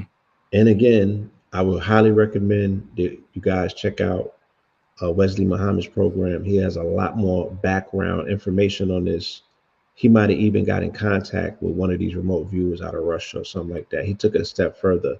Sharif Bey is also someone who's qualified. Mm-hmm. Yes, The Men Who Stare at Goats is a movie with George Clooney that they made about the CIA program, about Project Stargate, and this entire situation here was made into a movie called The Men Who Stare at Goats. Okay, There go. yeah, Right. I Mm-hmm. highly recommend that. We need to bring back movie night. Matter of fact, said my baby said it's on Tubi. Okay. Again, we All were right then. enthralled by the TV series. Here goes the patch for the TV series. And I think it's worth noting once again, that it was in 1984. And we know that the movie 1984 is about observation, it's about that eye, right? It's about that viewing. It's about Big Brother. It's about that eye in the sky. It's about that eye that can see you that you don't know is watching you. You understand? Big Brother is watching you. 1984. That's another movie night we need to have. And Mm-hmm. keep saying this is just 1984 all over again. Mm-hmm. World that we live in now, even more so than it was in December of 2024, right? It's really there now, thanks to Palantir and everything. Pretty Lonesome host Madeline Argyle calls George L. Orwell's 1984 more relevant than ever, right? We're here. We're at that place, right? They have turned the world into 1984. See this young man, the unseen eyes watching you. Yeah, and then to even tie it in Kemet real quick on the hieroglyphs for the family. Whenever you see an eye on the Kemetic hieroglyphs, it represents plasma. Um, so the eye, they're using that motif, which is very interesting because they're talking about the unseen force. We're talking about plasma technically. So when you have celestial phenomena taking place within plasma, more specifically right now, because we're having a conversation about comets, meteorites, asteroids, you're having things ripple through this unseen eye, which is plasma. So the rippling of all of these astronomical affairs, more specifically this 3i-AT-LAST comet, what it's doing is it's creating an electrical current that snakes through plasma, which develops a magnetic field. And when you get these currents to bundle up, what they do is they compress in on themselves and generate more or less like a spiral or a plasma vortex. The perfect image of that is, our Milky Way. Same process and concept. So, what me and my lady have been doing is a deep dive on practical ways on how you can tap into this unseen eye. One way is, putting the soles of your feet toward the sun. Mm, We've been tapping into, of course, for years, putting our feet in the grass, But we're dealing with now more or less a feminine principle that ties into an unseen force. So putting your feet up toward the sun is the upside down iconography that you also see in Kemet as well, you know, Ooh. because they understood that, again, when you're talking about the third dimensional reality, you're talking about a reality that's not orientated correctly. So if, for example, they understood that the ancestors exist on a spectral domain, so the light that goes in through the eye, it flips right side up in the brain, Mm-hmm. which is the spectral domain, which is where they understood the ancestors exist as frequencies and light and sound. So when you look on the outer reality, our ancestors always told you to see things but flip it right side up. So that way the brain can internalize the proper information that's supposed to be filtered through the eye. You see? So again, when you see the eye in the hieroglyphs, you're dealing with an unseen force, more specifically plasma. So again, in order to practically tap into this space and experience the upside down order of reality, is to, as opposed to putting your feet in the grass, put your feet in the air toward the sun. See, all right. So I gotta skip. I gotta, I gotta skip directly what you was talking about. Hold on. I got something for that. Right. I got something for that. I didn't even know if I was gonna be able to use that today, but you talking about this, right? Yeah. You're talking about this. Wait, where's it at? Let me not get too mixy. Hold on. Yep. Camera There we obscura, go. There right? we go. You're talking about the camera obscura and the fact that reality is a upside down reality, right? Hmm. Hmm. Exactly. So yeah, if you see the image in a box, and it's interesting because it's in a box, Mm-hmm. you and I can go toe for toe with the box, because that, we, yeah, that's deep. But let's talk about that for a second. I want to talk about that because, going back to what I stated, is the third dimensional reality and how our ancestors banked on us to um, internalize matter, right? Which is light. It's only a small spectrum of the visible light universe, but they told us to flip everything right side up. Hence, again, why you see glyphs when they're upside down. So when you reference the box, it's a third dimensional reality, but it's based on a construct that is not its fullest spectrum. So, I learned, even down to the elemental periodic table, you'll notice that every element is in a box, you know. Mm-hmm. So it's confined within a specific system. But now let's put those same elements in a tetrahedron, for example. Now Mm. you have the capacity to triangulate information outside of time and space, as opposed to just going forward, back, right, left, up, down, which is 3D. So And I, and just to add uh, on,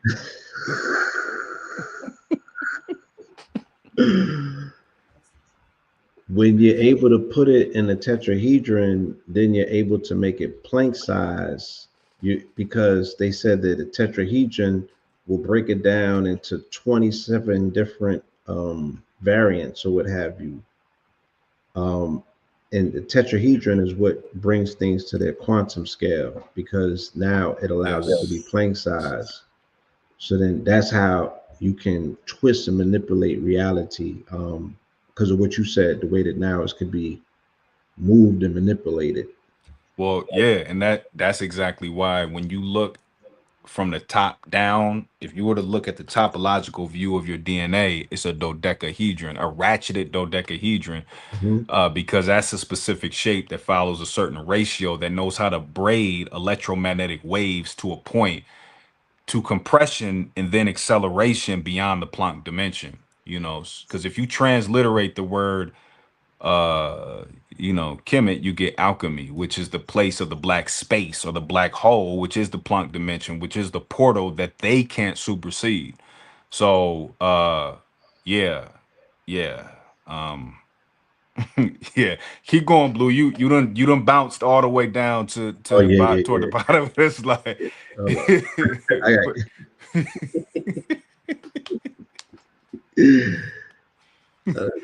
I done skipped some things. Hold on now.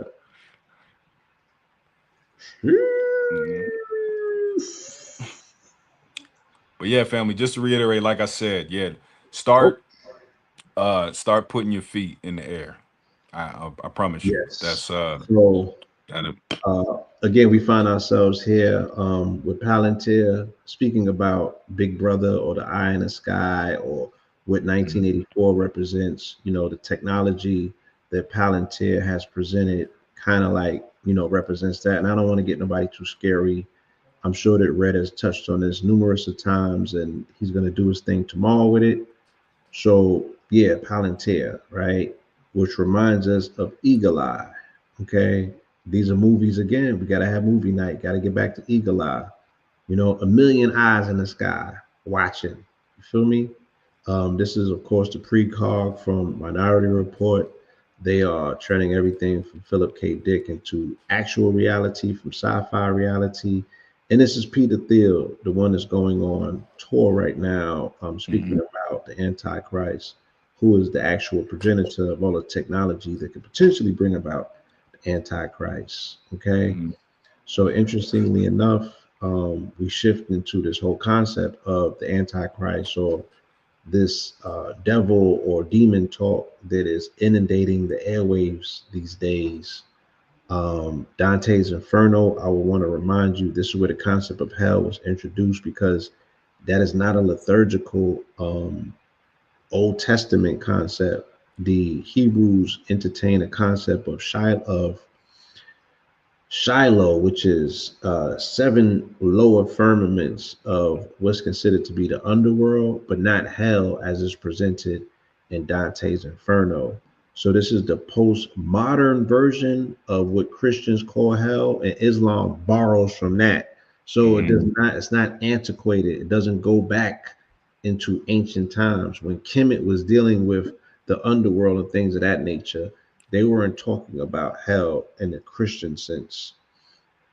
Okay, this is also a book that's heavily recommended that you read if you want to understand Western philosophy, right? And also secret society's fascination with Lucifer, right? This is what the Luciferians, this is their Bible.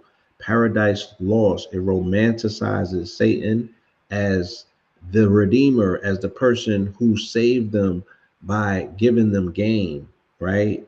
They're saying, shit, Satan's not that bad. I don't want to be a servant in heaven if I can be a ruler on earth.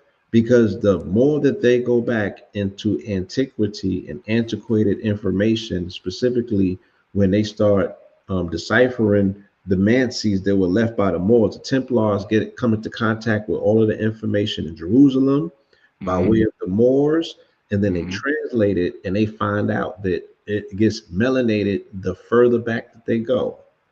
So they mhm, like, shit, I'm not going to a heaven to be the servant of soot or soot, right? And soot is exactly what it sounds like. The most antiquated version of God that they found in their pantheon when they did their research was soot, meaning, you know, when you burn a chimney and it's pitch black. so yep, yep, Yeah, mhm, soot. mhm, So they know mhm, that God is black. So they're mhm, all on Team Devil because they're like, mhm, nigga, I'm not going to be a servant. That's how we were introduced to this thing. We're not going back to that. And that's the oath that they pledge, that they understand the truth and they want to suppress it because they don't want to pay homage, right? So they mhm, have romanticized Satan and said that he's the good guy in the narrative because he gave up the game when God was trying to hold the knowledge from us, right? Hold the flame, hold the light. Prometheus stole it from him. mhm, That's their hero, okay? And you have to understand their concept of inversion. They want to destroy everything that's paradise. They want to destroy everything that's natural. They want to destroy everything that's innocent, and they want to destroy everything that's beautiful. Okay. Mhm. Um, and again, this is their ideology. These are the ideologies of the people who are the technocrats, right? Two YouTubes I highly recommend, right?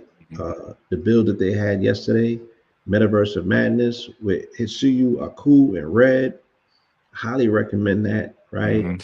The Uh, offset, if I recommend this and you go and see Tucker Carlson and this guy right here speaking about the occult, Kabbalah, and the Antichrist, newest manifestation, and how to avoid the mark of the beast.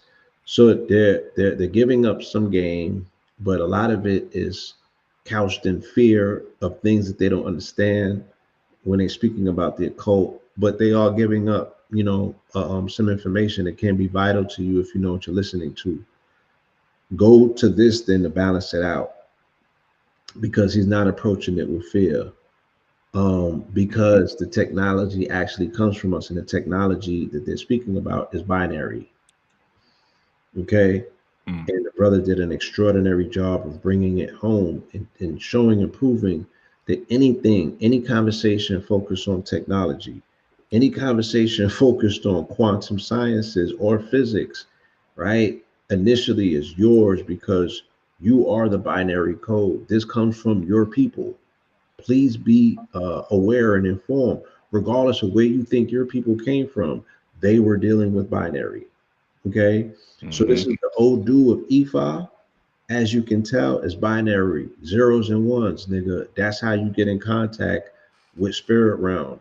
This is the Tzolk'in of the Mayan calendar. So if Mhm. your ass was here, you was from the Americas, indigenous, Hotepu, this is you too. Okay, here, right? If this is the I Ching, if I you know how to Ching. throw Mhm. some pennies, my nigga, and you can tell that the I Ching comes from the Odu. We're talking about systems that have been operational at least 40,000 to 100,000 years old.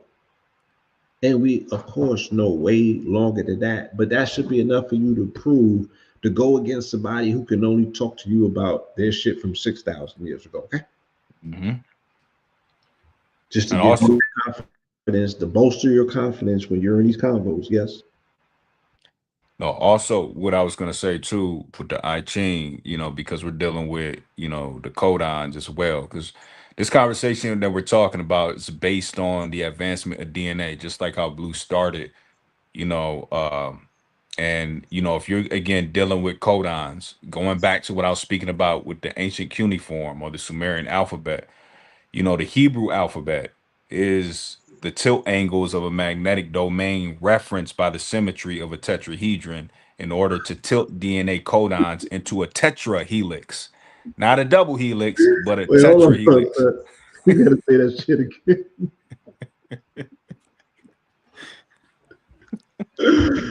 Hold on. Roll up, So, son. Hold on. Say that again. so in other words, right? Because again, we're talking about practicality. We're talking about the advancement of DNA. So relative to the alphabet, the Hebrew alphabet is the tilt angles of a magnetic domain referenced by the symmetry of the tetrahedron in order to tilt DNA codons into a tetrahelix. So, in other words, if you look, for example, at a magnetic field, right? Mm-hmm. Everybody have seen what a torus field looks like or a toroidal donut. That's what a magnetic field is. Mm-hmm.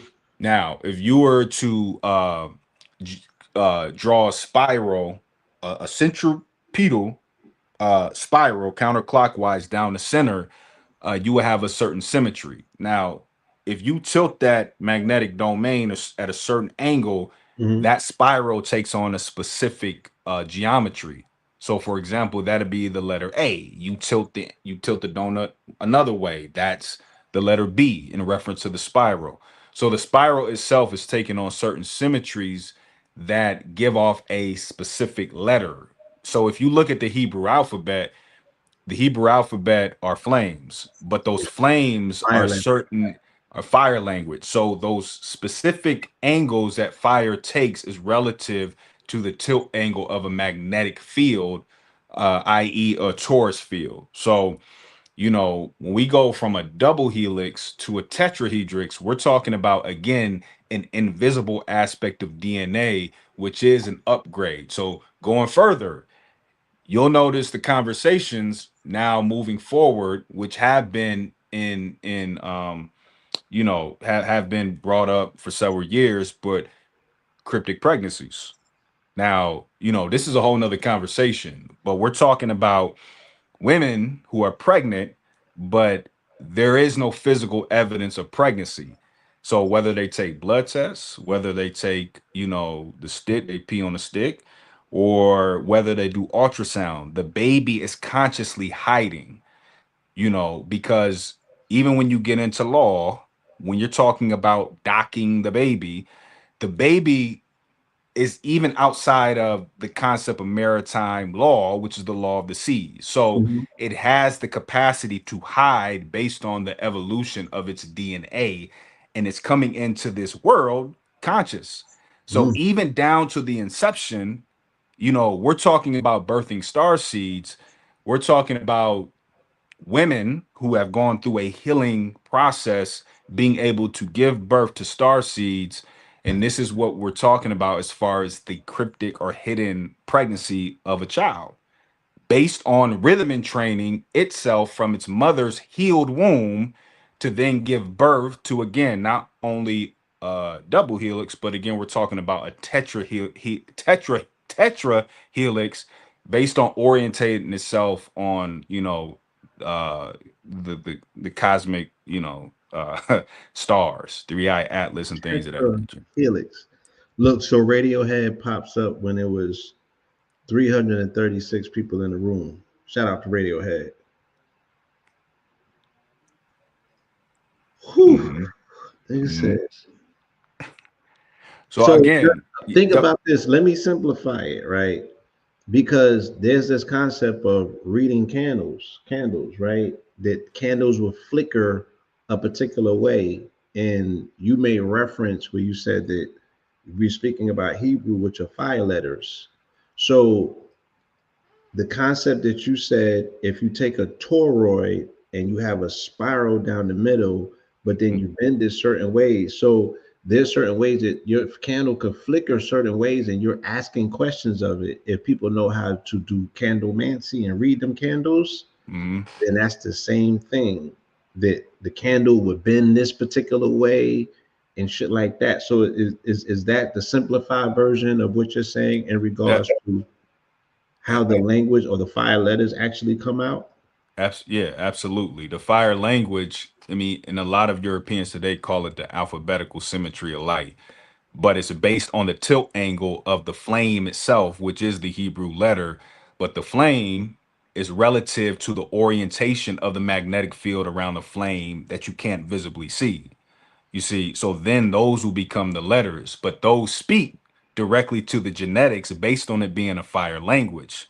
So again, when we're talking about encoding a different level of language, we have to draw back to how our ancestors even codified what an alphabet was or what a letter was, or all it was all predicated on angles of light. That's it. Right. So right. So that's why I say today it's important for us, if we really want to tap in with a certain cosmic rhythm, is to orientate your day with a certain order. And that's the etymology of cosmic in and of itself, is order, divine Mhm. order. So when you rely your personal affairs with a specific order, you're already moving in step with a specific rhythm, that ties you into certain epiphanies throughout the day, or certain aha moments throughout the day, because you're moving in sync with the cosmic law. Yeah, in so many words, Yeah, so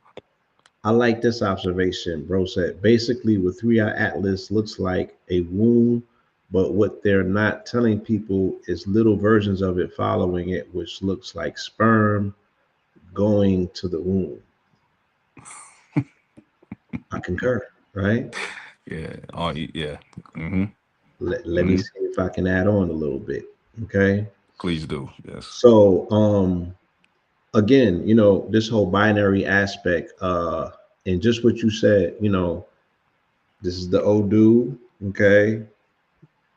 Let's go here. We find ourselves at a very precarious place. You dig? And this one I know that we had I'm like, woo, and I got this after I was doing my presentation this morning on mineral ministries, right? And somebody said, do the etymology of demon. Okay. And I did the etymology of demon. And then at the bottom, it was Mm. like, see more. And I hit the see more button. And I was like, oh, for real? Right there in plain sight, algorithm. So, Al Gore, variable star out of Beta Persei, right? In the constellation Perseus, literally the demon from Arabic, Al Ghul, the demon. It Mm-hmm. corresponds in modern representation of the constellation to the Gargon head Perseus holds. So that's Medusa. In modern representation of but probably it was so called because it visibly varies in brightness every 3 days, which sets it apart from stars, right? The computer language is a contraction of algo, which is rhythmic, and the L stands for language, which is algorithm. I wish I had a ball, Yes. Mm-hmm. right? So going back to this particular build, right, with Tucker Carlson and this individual right here, like I said, a lot of it is fear based because they're coming from a Christian perspective and they're speaking about a cult and things that they don't necessarily know. But I'll be damned if they have not opened up a discussion for us to do understand, to go a little bit deeper and start defragmenting it. This particular program that these brothers had yesterday will operate as a buffer just to give you more confidence to know where binary comes from, right? So you can step on it and own the conversation. Okay. Mm-hmm. Um, and we look at a daemon or a demon, the etymology, a lesser god, guiding spirit, tutelary deity. Okay. Employed to avoid the post classical association of demon. Okay. Um, okay, so let's go to algorithm real quick. All right. Arabic system of computation. And we got to go a little bit further than that because again, these are modern description of complex mathematics, do not necessarily derive from the Arabics or the Arabs, right? Right. Right. Right.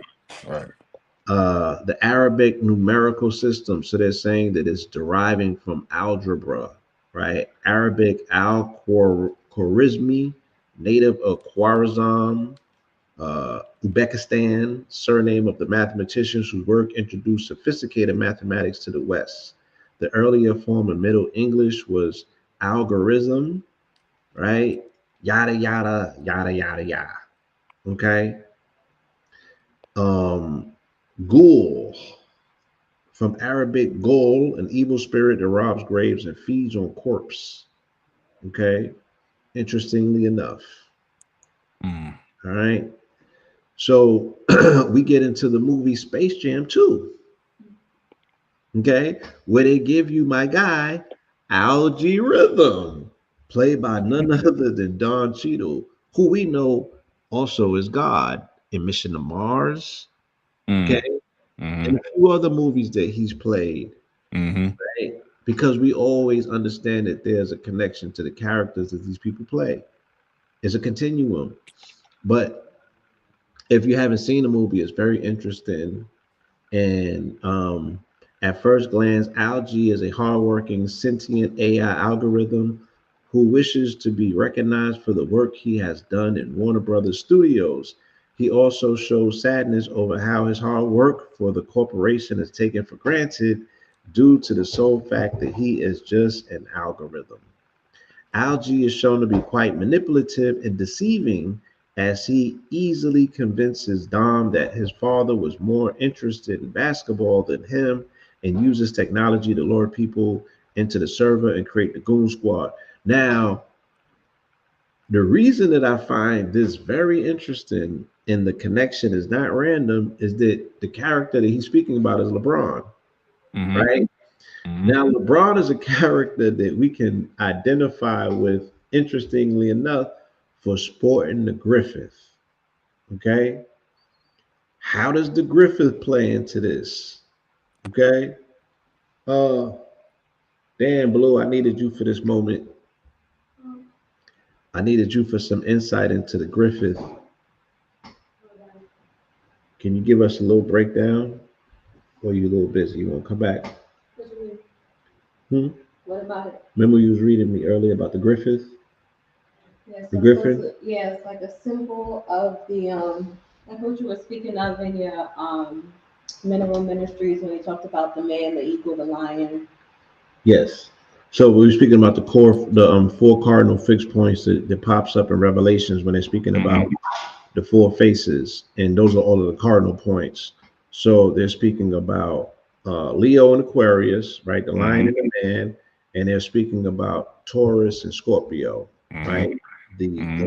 the bull and the serpent or what have you, Yeah, so that griffin is a symbol of all of those right? combined. And the Griffith is representative of those with the claw, as we see as it is portrayed in the boule symbol, the claws on the urn, Mm-hmm. right? Mm-hmm. Symbolizing that. But Griffith is also recognized as a demon, but etymologically is also tied to Jesus because he's Right. called the Griffith And Gnosticism. in Gnosticism, right? And this is all tying back to Yaldabaoth and Sophia. So that griffin sits on this glass box, which is supposed to be representative of this realm. Right. Um, And also, I was telling you earlier that that is also the house in Harry Potter that Harry belongs to, the house of Mm. Gryffindor. Great. His, Oh, yeah, that's true. Yeah.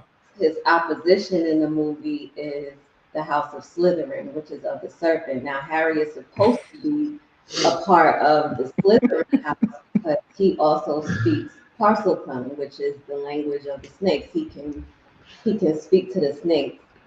But he doesn't want to, so they end up putting him in Gryffindor, which the mascot of that house is the Griffin, and he is that messianic character within that movie. But he does have ties to the Slytherin. So again, it's going back to that how I see it, the Gnosticism text, being that this world or this realm that we're in is not actually necessarily real, but we're entrapped in it from Yaldabaoth's imagination or from what he sees, because he's banished here by Sophia because she made a mistake creating him. Right. So she banishes him here and she's trying to tell him to come back. She gives him the divine spark in order for him to come back to what they call pleroma, which is the God source. And this is what in Gnosticism they say that this is what Jesus's teachings really are: is for you to get the knowledge and go back to the God source. It's not about having faith in Him; it's about being like Him, acquiring that Christ-like consciousness and going back to the God source. So, yeah. Right. So somebody said it was also the first time the magical hat allowed someone to pick a different house. Exactly. Right. That's why I'm telling him, like, because remember when he gets there, he's like, whatever, So- don't put me in Slytherin. And the connection that I made that was ill is that Harry Potter has the lightning bolt, right? Mm-hmm. But so does Perseus if you watch the movie Perseus Jackson, Percy Jackson. Mm-hmm. right? Percy Jackson is almost like the bootleg Harry Potter, if you will, right? But they give you a clear depiction of Pan in there as well. I highly, like I said, we need to bring back, yeah, and then the Shango archetype. So then Shout out to Hope. Shout out to Red and the Young Gunner, where they were speaking about the archetypes yesterday. Right. Yeah. So the archetypes, right?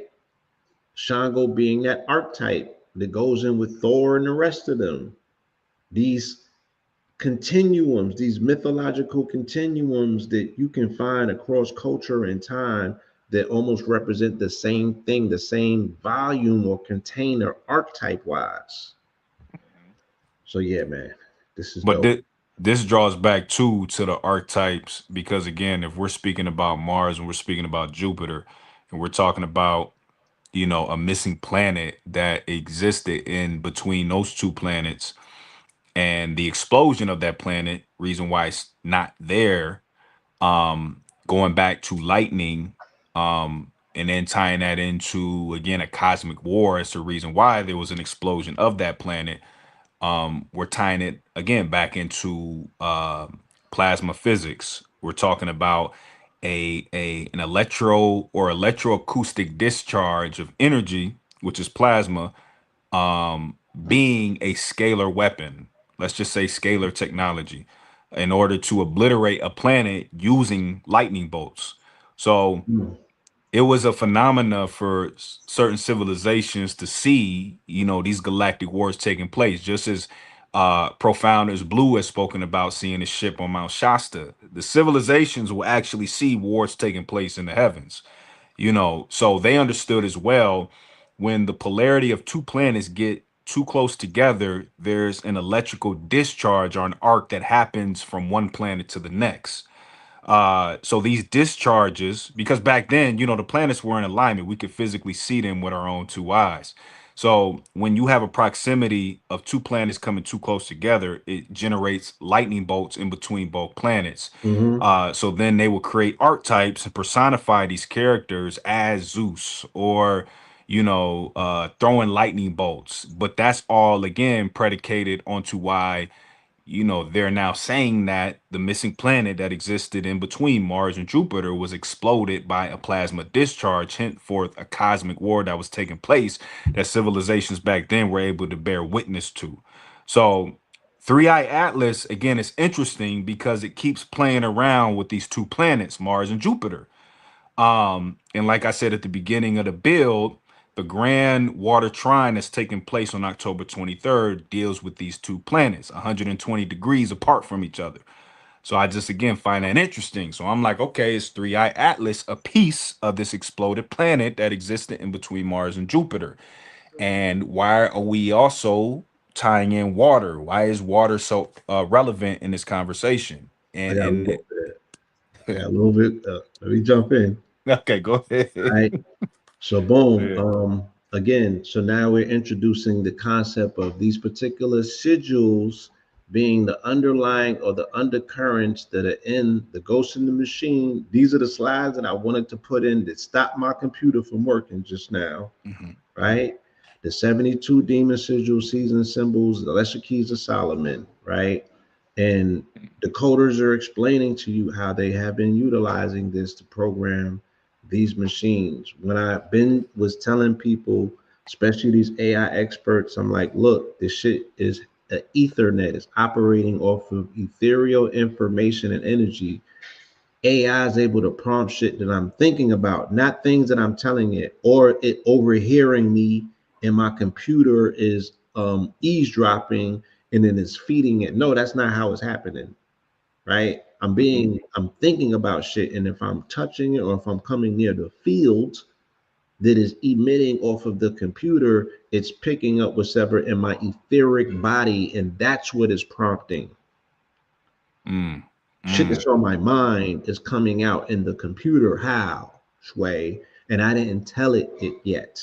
I didn't prompt it. I didn't speak to it. I'm right. just thinking about it, or I'm thinking about it.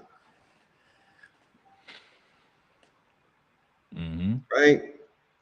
So we're ignoring again because not too many of us are proficient in the magic that's intertwined within these seals, right? Yes. With it, we haven't even had the introduction to how these things are working, or how they've been worked against us for the longest of times, So we haven't even had the intro yet.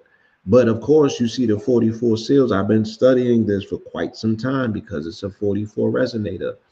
And the Hmm. 72 plus 72 is 144. So this deals with the Goetia.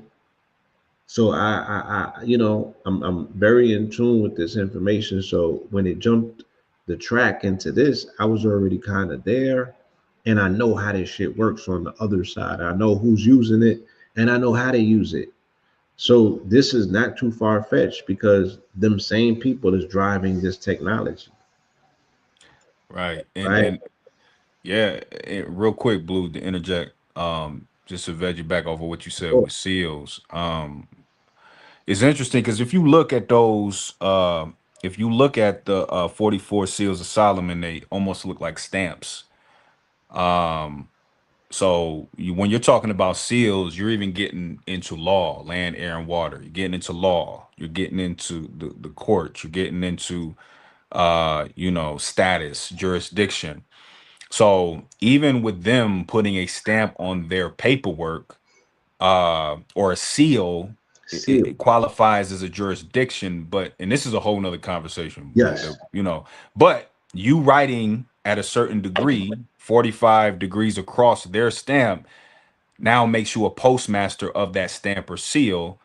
Mm. Um, which like I said, I just wanted to throw that in there because I seen the 44 seals of Solomon, and I'm like, damn, those look like stamps a little bit. But um yeah, so the technology that they're using goes beyond, spirituality, but I mean, law is spirituality as well. So they're using technology to place you in a box per se under a certain status to qualify jurisdiction over you, Right. Let's yeah. say theoretically, if there was a interface to be needed or a scribe to be had, because the sigils as motif is directing energy to and fro, right? But it also has a cosmic imperative, because like you said, this is coming from people who understand fire language, and the fire Hmm. language Hmm. ties directly to constellations. And I just showed you, right? Where the constellation of algorithm is tied to coming directly from Perseus. So I'm like, nigga, let me not give up too much game. Let me move to the next slide. Yeah, 'cause, Yeah. So here goes the algebra.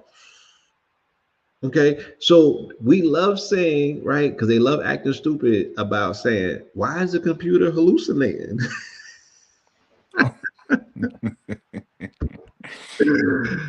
What if you came into existence because you were quote unquote paying homage not to the monad but to the duad who was hallucinating?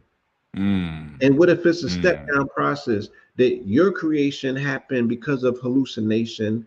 You hallucinated an entity that you brought into existence. Now that entity has created an existence that is hallucinating, and now that thing is hallucinating to bring something else into existence because AI is now creating itself. How about mm. that? So if we're speaking about fractal, how else would it? If even if we wasn't bringing Yaldabaoth into the conversation, they still told me that God was hallucinating because they sent us down here to upload dreams. Mm, You mhm, see the weird shit that's mhm, going on this plane of existence? mhm. I rest my case. No, I'm just saying. I think that we got him, with his hands in the cookie jar. Like, Yeah, yeah. I want to say too, Blue, and I again, it's a lot of game being dropped. Going back to what you referenced with 3i Atlas, because you said you can't even put you spell Atlas without saying ATL. Um, Again, we're dealing with a lot of water energy, grand water trine, dealing with Atlantis energy. You flip the word salt too backwards, you get salt A, SALT, salt A. Um, so again, this is dealing with salt water.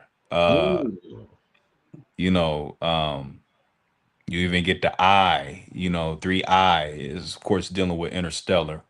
The sun with the comet passing, by the sun, on October 29th.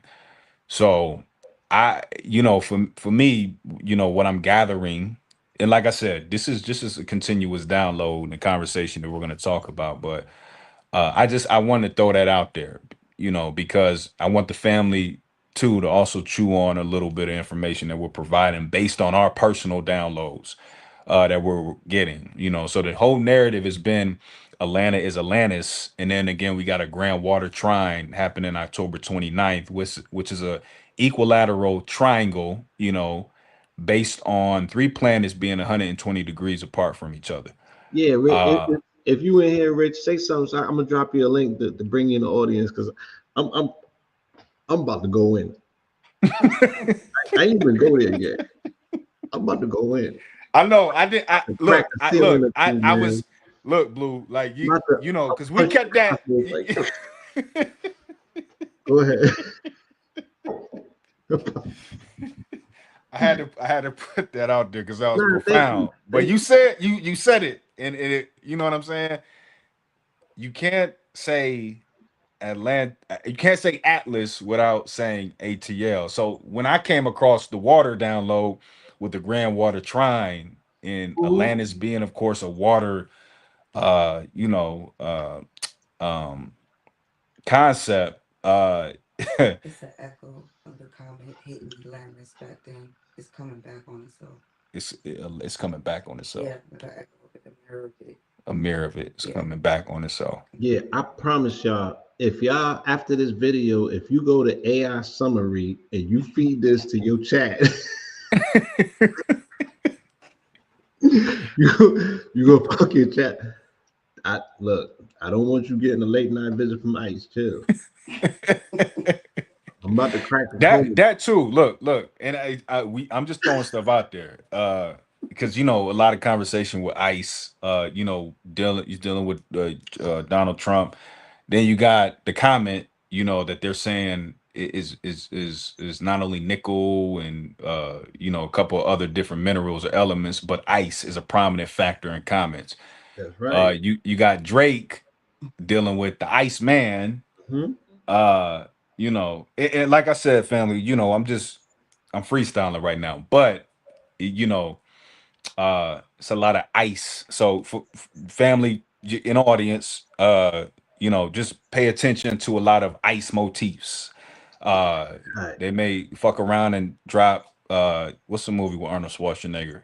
He was Batman. He Oh, played it Mr. Freeze. free, Mr. Freeze, Yeah, right? I feel like they're getting ready to come out with a because he's in connection with Total Recall dealing with Mars, but that's a whole Not nother only conversation. that, I just seen news tomorrow. Schwarzenegger's coming out, pushing back against. So yeah, it's all connected. You feel me? It's all connected. But Mhm. let me just get a little bit more. So Yeah, I'm go gonna get get into yeah. this whole philosophical aspect of Gnosticism and Sophia being Columbia, and him initiating where he started in DC on August 11th, which was the last day of the dog days in direct observation. Because DC, y'all, or District of Columbia, is orientated to Sirius, Hmm. which is the original Sophia, who is all set. Hmm. You Hmm. understand? And when he finished in DC, then they took it to Memphis. And I'll get into that. Hold on, y'all. I'm jumping ahead of myself, but I wanted to get into all of this, but I can't necessarily get into all of this reading right now. Um, Tell them just take a screenshot of it yeah, so take they a can read it. screenshot, Yeah, on their own but accord. it's important that y'all, understand this whole aspect of the Gnostic approach that I'm taking to this explanation, because once again, we're dealing with the concept of artificial cosmos, right? Lower level cosmos in tears, shit like that.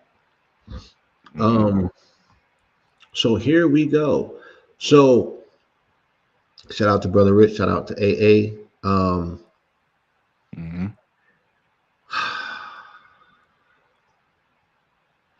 This was dealing with the 1977 detection of the wow signal, right? So let's see exactly what they say leading into, right, when they detected the wow signal.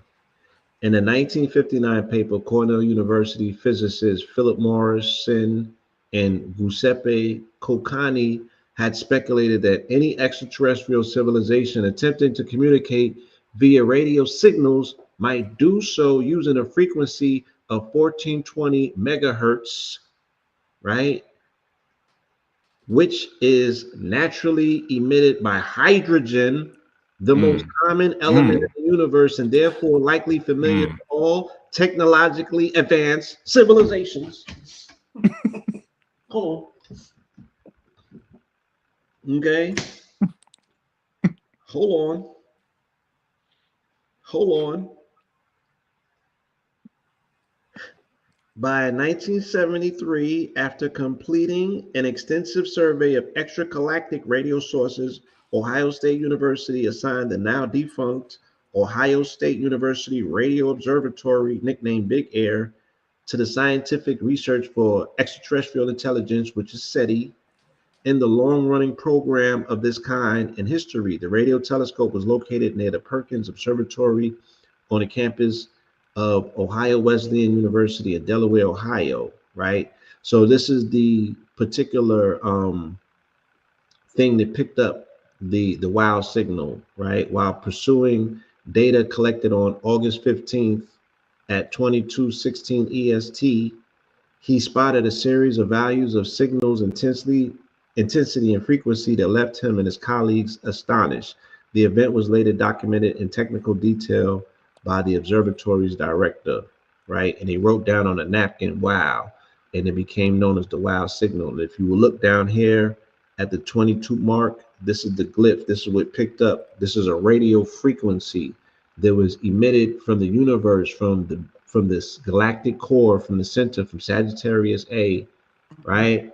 There was the most prominent frequency that they have picked up until that point. So again, shout out to Mm. AA and Radio Rich. Highly recommend that you go and see this program. Okay, they clocked in at an hour and 44 minutes. Omens from the Sky, 3i Atlas. It was the catalyst for a lot of what we're doing here this evening, right? Interstellar object is spraying something weird. Okay, scientists find what's causing the outpouring of water vapor is still unclear.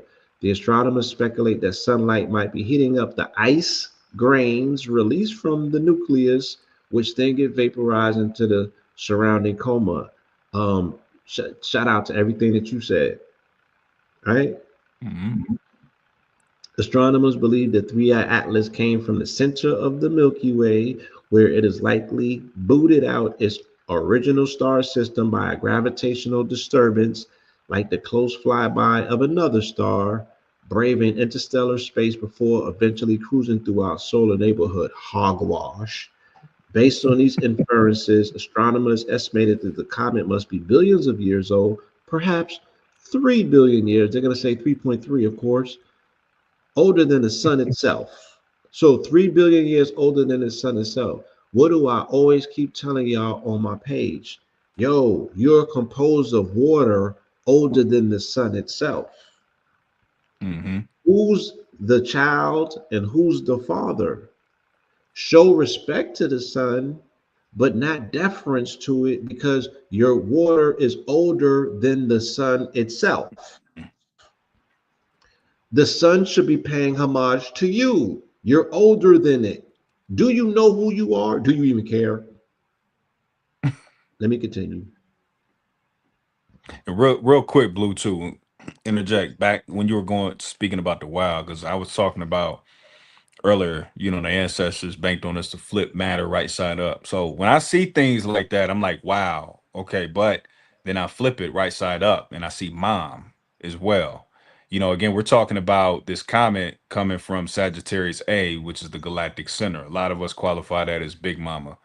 Big Um, yes. so again, it's a certain language that's being spoken, and if you consider the word ice again, and this is not common knowledge, you know, amongst the general population. But you know, when you're dealing with cold fusion, the sun is based on nuclear fusion, and fusion is cold. So the closer you get to the sun, the colder it gets. You Yes, know, that part. so So they're so lying, right? You have to get beyond the corona of the sun to receive the heat of the sun, because anything in its peripheral is still cold. mm-hmm, mm-hmm, mm-hmm. So who zooming who once again, But continue, Blue. Continue. right? Interstellar object is spraying something weird. Every interstellar comet so far has been a surprise. Okay. Umumo was dry, Borisov was rich in carbon monoxide, and now Atlas is giving up water at a distance where we didn't expect it. Okay. So they can't even explain how it's doing what it's doing with the water. All right. So here we go. The WOW signal was a powerful narrowband radio signal detected by the Big Air Radio Telescope on August 15th, 1977. And that's August 15th is Nip's born day. Shout out to Nip. Mm, Okay. mm-hmm, And it's mm-hmm. also the ending of the dog days in some years. Some years the dog days end August 11th. Some years they end August 15th. I have to look up and see what the dog days were in 77. Right, Right. right. So this could Mm-hmm. have been the last day of the dog days. Nonetheless, they picked up the quote unquote wow. And there you go. It lasted for 72 seconds. There goes your 72 again, half of 144. What part of Ohio did it happen in? Um, Let here. Let me go back and show you. Hold on.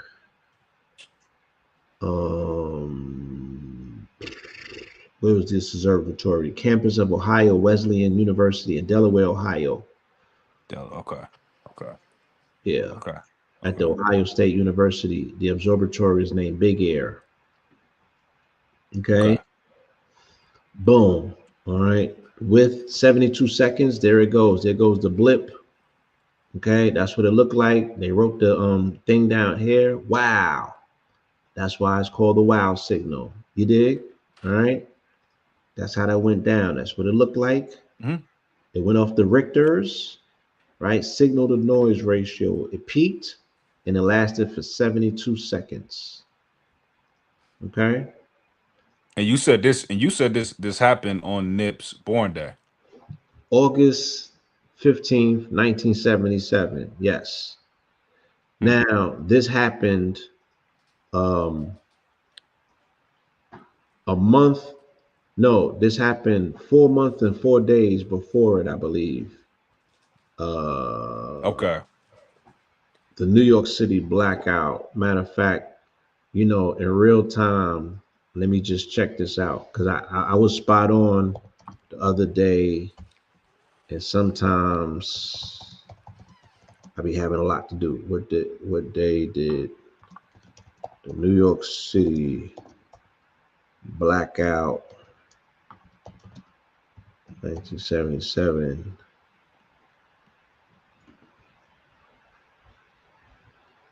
July 13th, 1977. Right? So August 15th, 1977 is when that happened. So it was a few days before that. Okay. A few weeks, give or take. You know what I'm saying? Mm-hmm. The blackout happened July 13th, and the blip was picked up on August 15th. You know what I'm saying? In the sign of Leo or Nip's born day.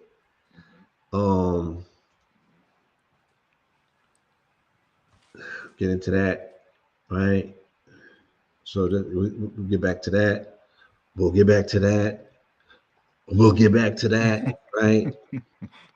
Interestingly enough, we do want to speak on this though. When the day that the sun emitted a coronal mass ejection at 3i-AT-LAST, and 3i-AT-LAST absorbed the plasma coming from the sun, and it didn't deter it. It only became stronger.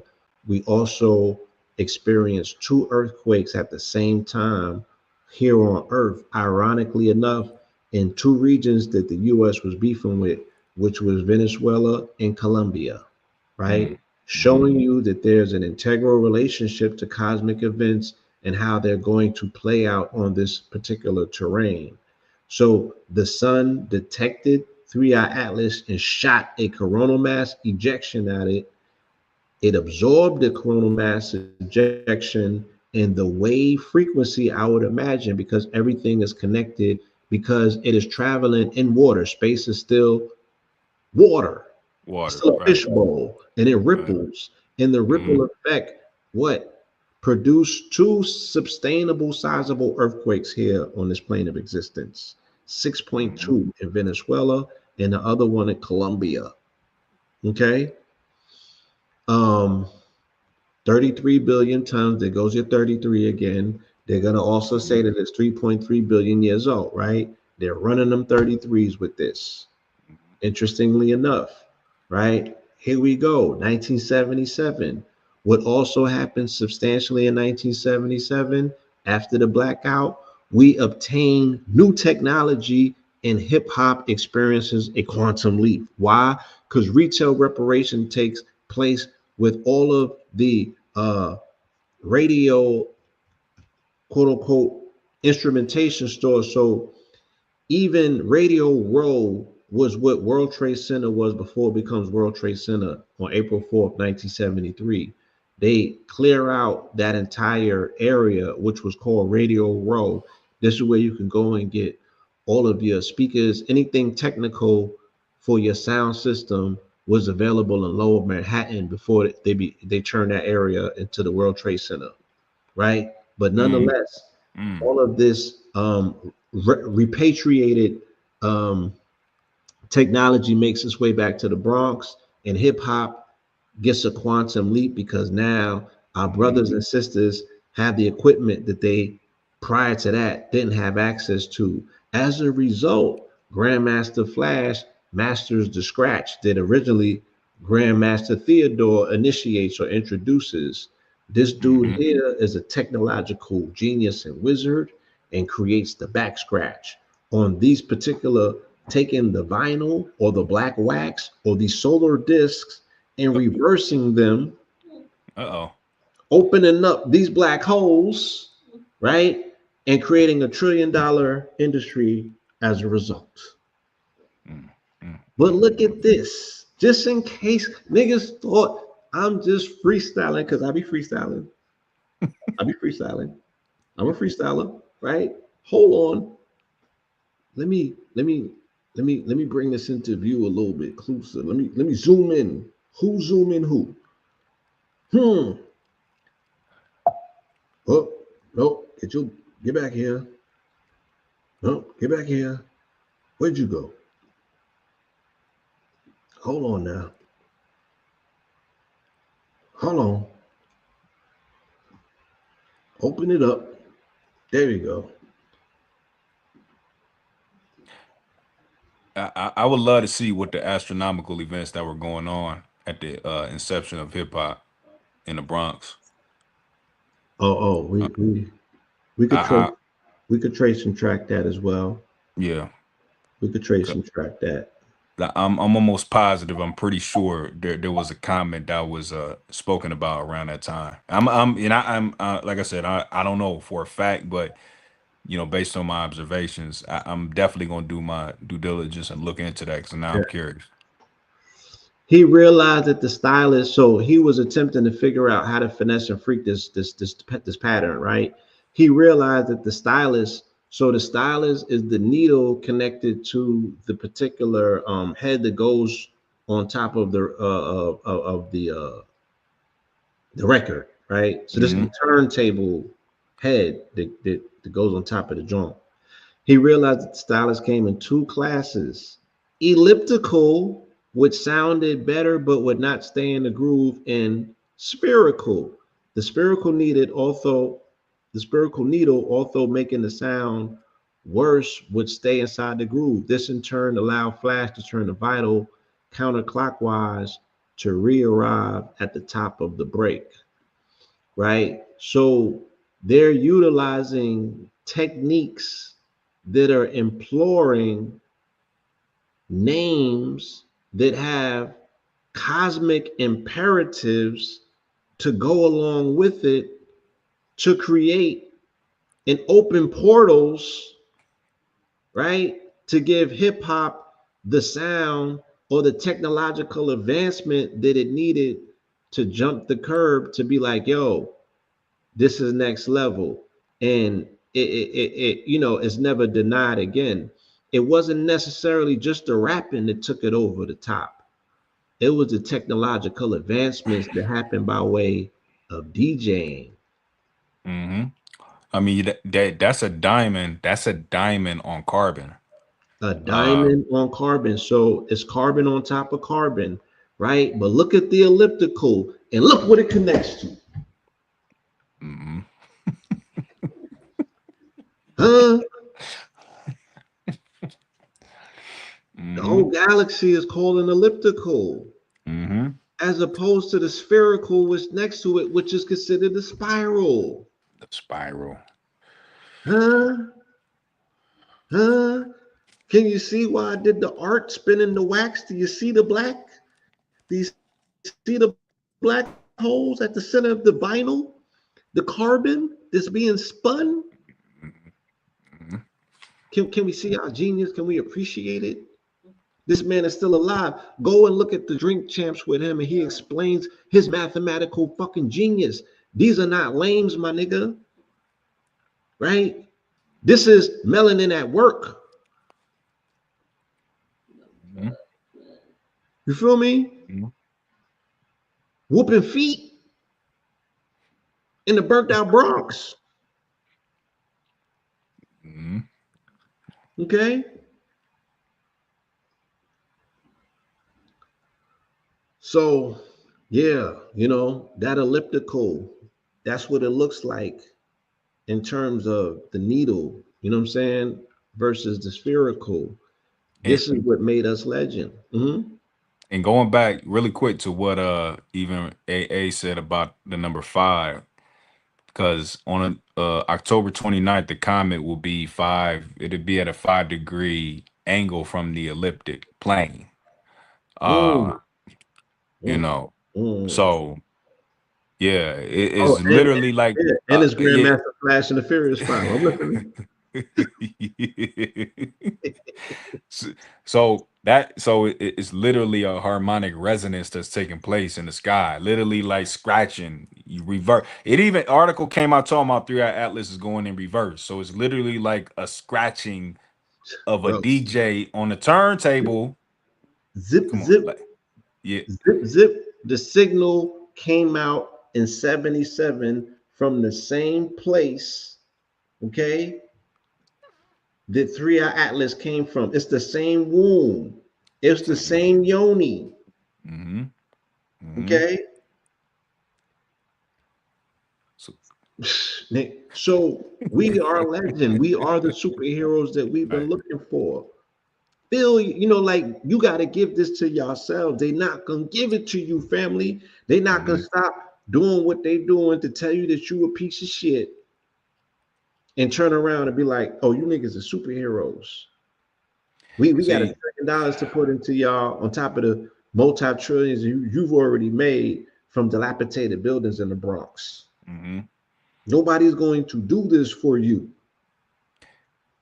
And that's how hip hop came through, was through a divine intervention. Like there was Yes, mothers in the Bronx that was praying for their sons to find something it's an that was answer to those unseen, that prayers.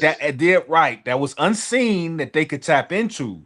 So hip hop is a divine order based on an intervention that came in as a compression wave, which I don't get too sciencey on that, but it's the Get same concept. science. But three-eye-AT-LAST. Hold on, it's the same concept. It's 3i-AT-LAST, but see, 3i-AT-LAST, we see it as a comet, but we're dealing with divine intervention. 3i-AT-LAST is hip hop. You know what I'm saying? So, you know, again, going back to what we are speaking about, orientating our personal affairs with a specific rhythm and order.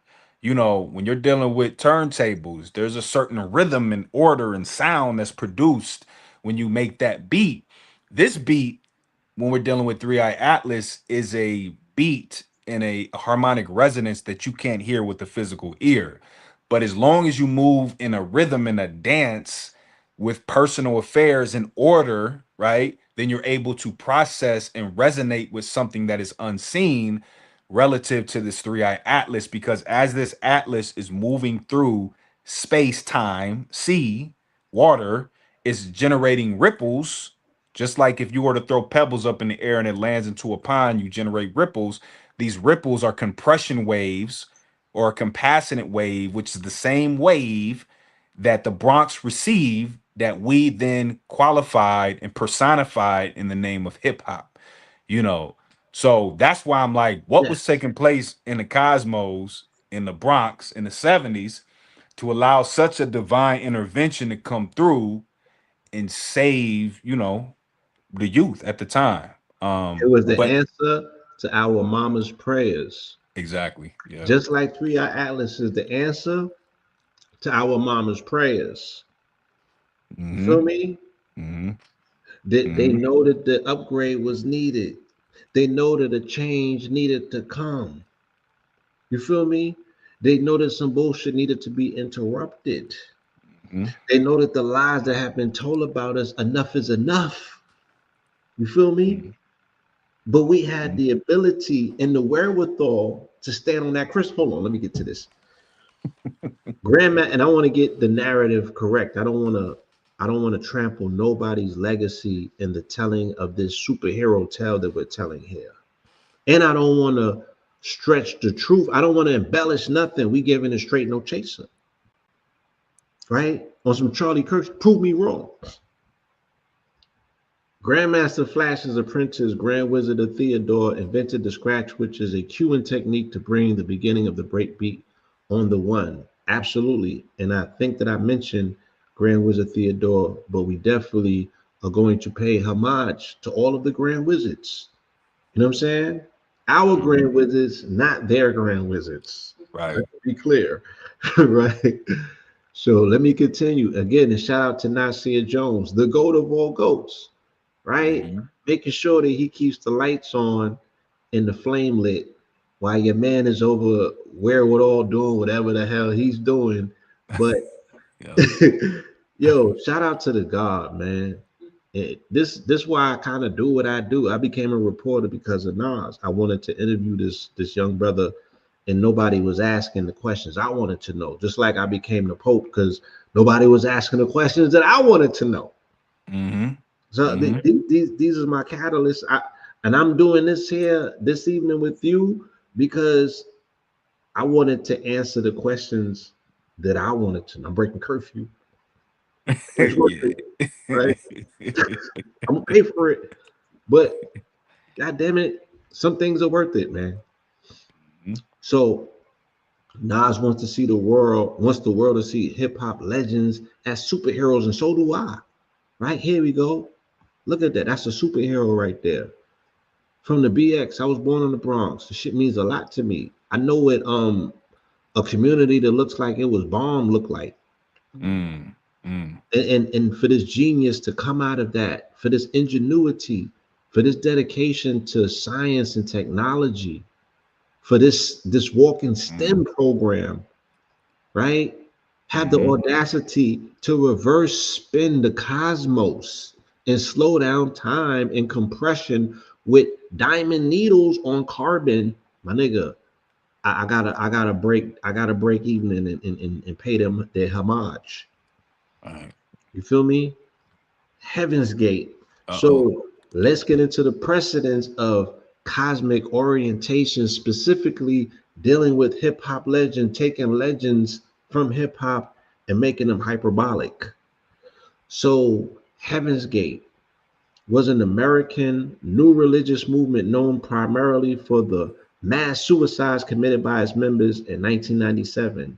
Specifically, let's be clear, March 25th, 1997, the day Life After Death dropped, the album. Okay. How do we make our connections? We could see them right here. We could jump Applewhite and Nettles. First, we could jump here, right? That he met the girl when she was 44 years old. Okay. Um, he was the son of a Presbyterian minister and a former soldier. Marshall Applewhite began his foray into biblical prophecies in the early 70s. He was fired from the University of St. Thomas in Houston, Texas, over an alleged relationship with one of his male students. In March 72, he met Bonnie Nettles, a 44-year-old married nurse with an interest in theosophy. Okay, that's Madame Blavatsky and biblical prophecy. Okay, Applewhite and Needles pondered on the life of Saint Francis of Assisi in Red Works by Helena Blavatsky.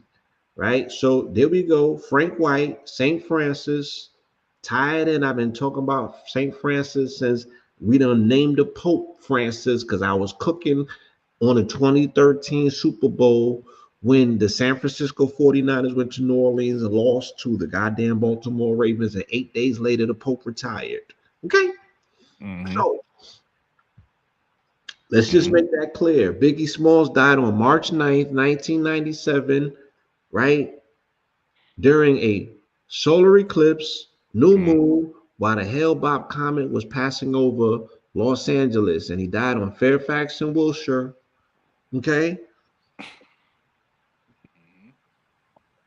The comet was passing, but the comet made a clear pass on March 25th when his album came out and when the Heaven's Gates committed suicide and 36 of them unalived themselves so they can catch a ride on the ship.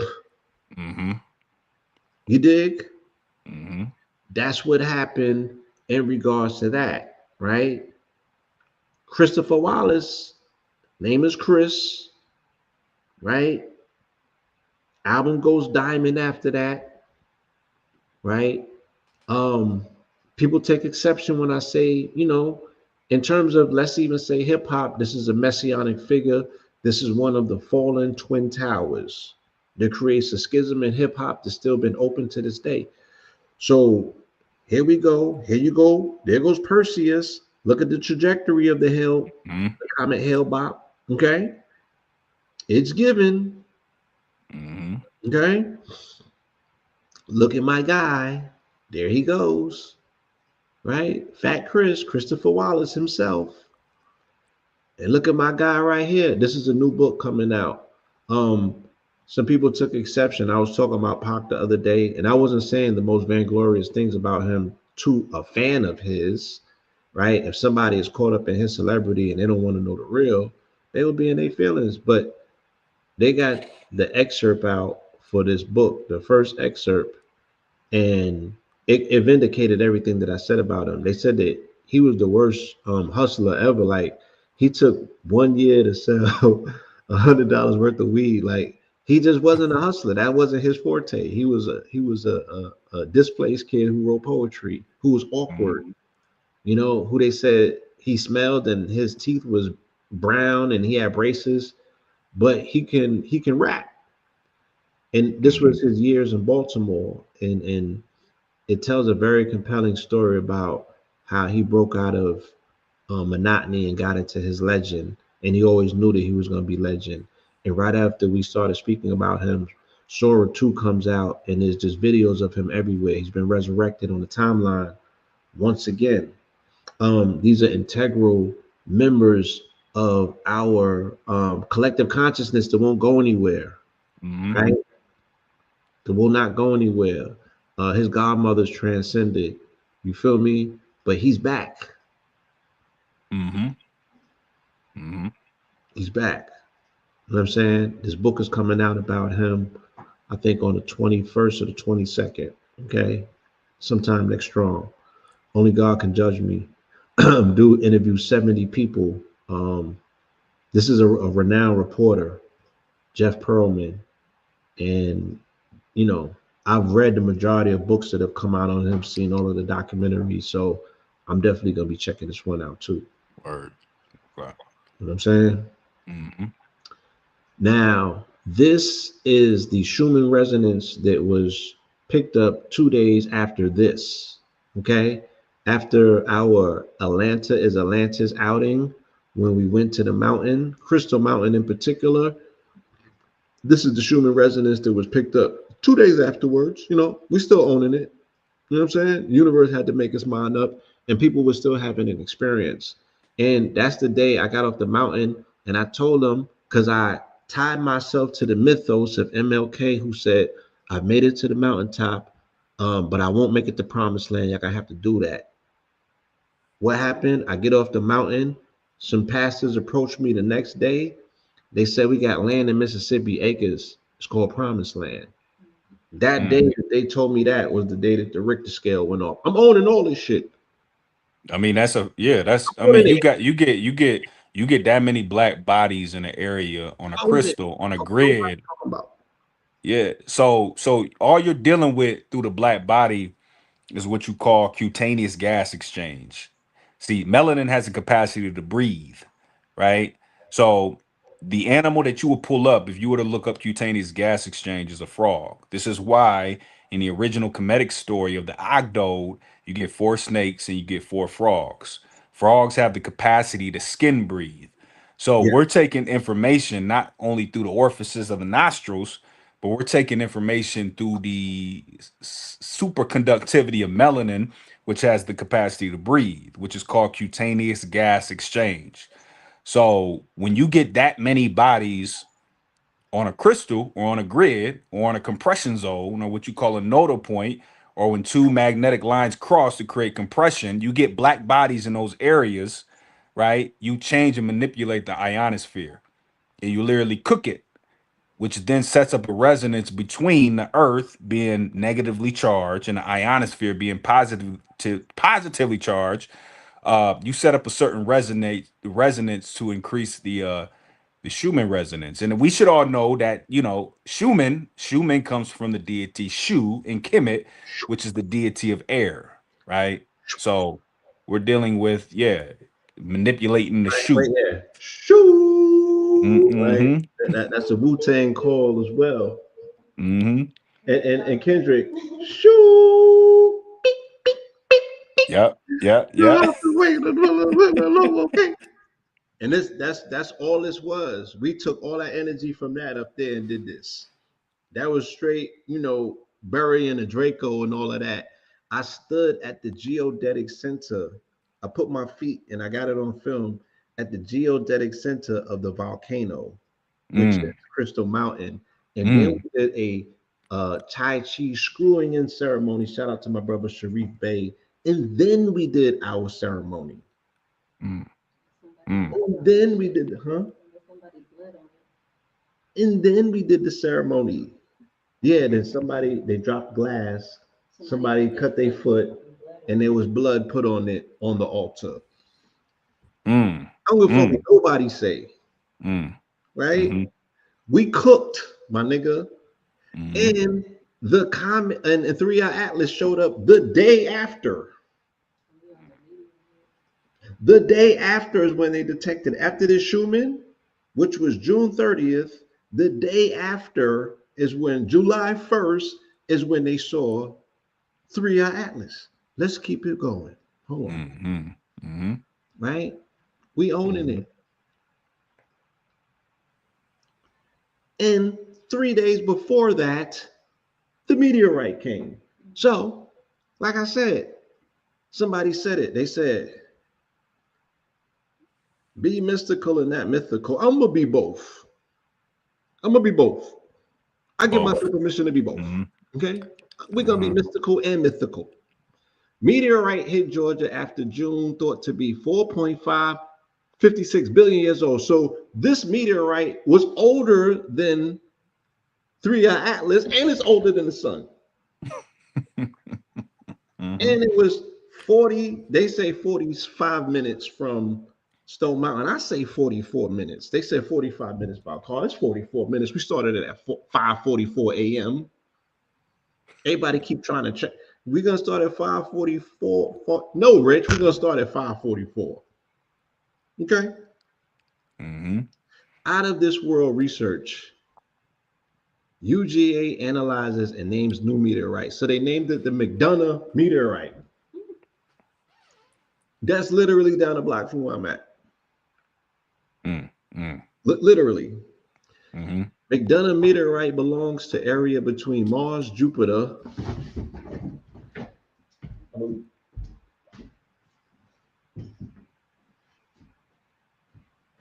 Hold on, fam. You referenced Mars. I heard the Mars and Jupiter reference. Hold on, fam. Let me. I'm gonna do this. Let me do the honors myself.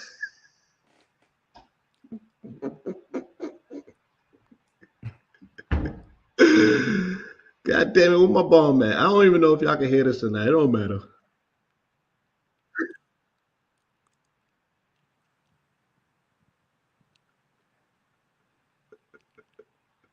What you got, Blue? You got something you was getting ready to play? The McDonough meteorite belongs to area between Mars and Jupiter. Scientists think may be linked to breakup of much larger asteroid about 470 million years ago. This meteorite belongs to an area that existed between Mars and Jupiter. Like you said. Yep. What are we doing? We should be at Harvard right now, getting a lecture and going home with a few million to do some research. So, like we said, the 3i-AT-LAST is a remnant of a planet.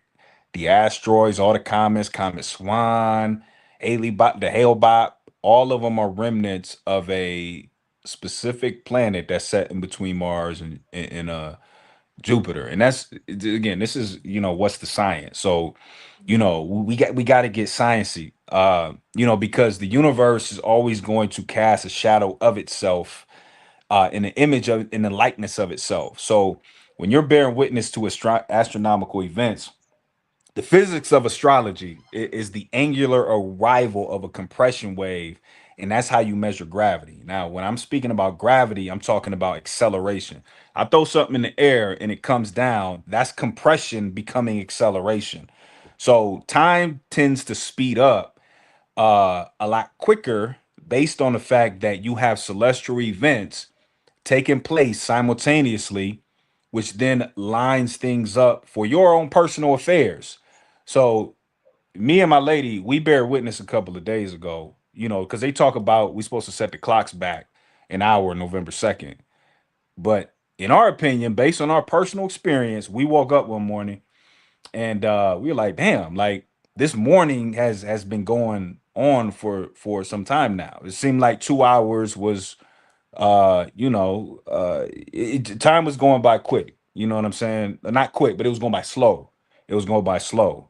So what I'm like is, nah, like November 2nd isn't when we set our clocks back an hour. That we were supposed to set our clocks back an hour about a month ago. Now I'm not, of course, telling the family to go and set their clocks back an hour right now, but what I'm bearing witness is the fact that, again, the physics of astrology is the angular arrival of a compression wave, and that's how you measure gravity. So when things tend to be manipulated relative to time, that's based on a resonance that you may be feeling. So me and my lady, we felt a specific resonance on that day, and the morning seemed to go on forever. So we were like, wait, like the time actually went back now, not November 2nd, only because, again, we're in a certain orientation and we were adhering and acknowledging, the celestial events that are taking place. So this is tapping into, you getting involved in the information of 3i-AT-LAST. This is tapping into even you doing meditation. This is tapping into what me and Blue was speaking about earlier in Bobby Hemmett videos late at night. You know what I'm saying? So, we have to start getting more involved in understanding that, the Gregorian time that we tend to follow is outdated. So the idea is to move more in a reverse pattern, similar to what 3i-AT-LAST is doing in reverse, but that's by way of gauging time through your own personal clock, your own personal affairs, your own personal resonance with your immediate reality. So, you know, I just, when we fast forward to this article, because this just blew me away. I never read this article about, the meteorite sitting between Mars and Jupiter. So my mind is like blown right now. You know what I'm saying? So That, I finished Mineral Ministries today at 1:30. No. Me and Blue Dream started talking about, Yo. because I was cooking, I was cracking codes on that shit in real time and getting downloads, right? I mean, frontwards of just body and shit. mhm. We looked up and it was 3:30, It felt like a 20 to 30-minute conversation we was right? having. We had a Mm. 20-30 minute Before you conversation. know it's 4 o'clock. And before you know it, it's 3 something going on 4 o'clock. Mm. Mhm. Mhm. You had just Mhm. finished at what, like maybe one I something? finished that one something. We literally had like a 20 to 30 It minute was, it said it conversation, was, y'all. I think I did a 2-hour bill. It started at 11:11. So I had to finish out one something. We was just talking about it, and I looked at the clock and it was 3 something.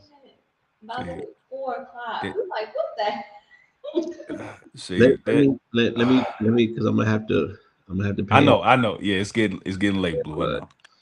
right. So McDonough meteorite happened on June 26th. We went to the mountain June 28th, right? The Richter registers off the Richter scale June 30th. They start spotting Third Eye Atlas July 1st. The Mystic Floods happened July 4th. Hold on. Mm. Mhm. Hold on there. I'm owning this. What are we talking about? Does that not look like the surface of the We don't gotta explain ourselves to nobody. And if them niggas want it, tell them to bring it. Mhm. How about that? Mhm. We finna rain something on their helmets for even thinking they could. For even thinking they could. Mhm. Yeah, you done found the right one, baby. You feel me? Atlanta is And Atlantis, my nigga. Let's finish this up. Let's finish this up. Okay? I ain't even gonna go into ooh. Mm. So what you was talking about earlier,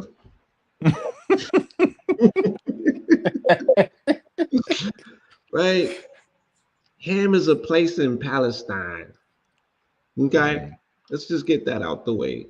Cursed be Canaan, the servant of servants. Shall he be to his brothers? Blessed be the Lord, the God of Shem, and let Canaan be his servant. May God enlarge Japheth, and let him dwell in the tents of Shem, and let Canaan be his servant.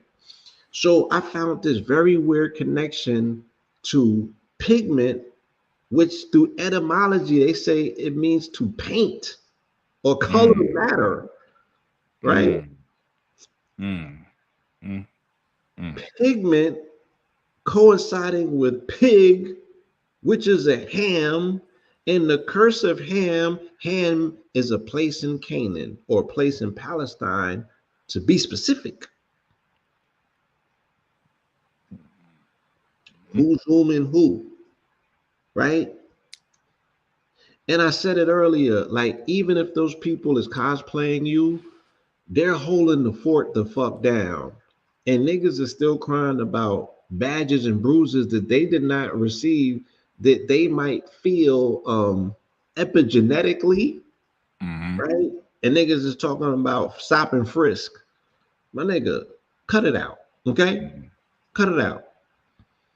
You need to Mhm. man the fuck up. Some real shit is coming. Mhm. Okay? This is deep. I'm not gonna get it. I don't got enough time, but this is the whole how Star Wars utilized the story of Saul and David. We'll do that another time. Yeah, Let's that's go a here.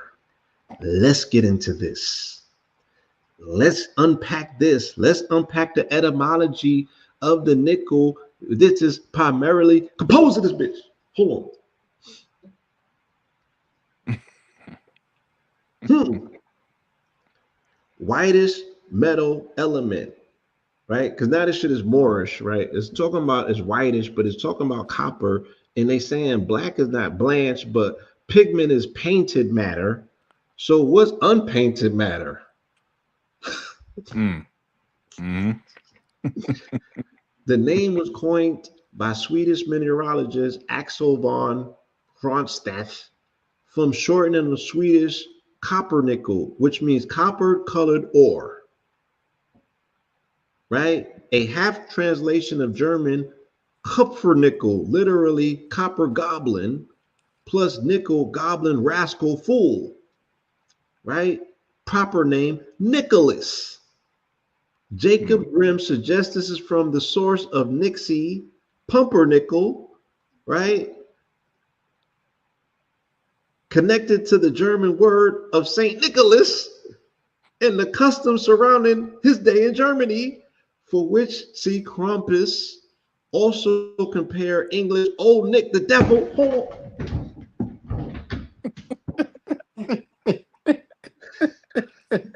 Hold on. Now, what day do they say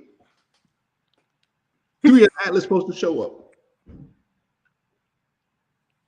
Come on.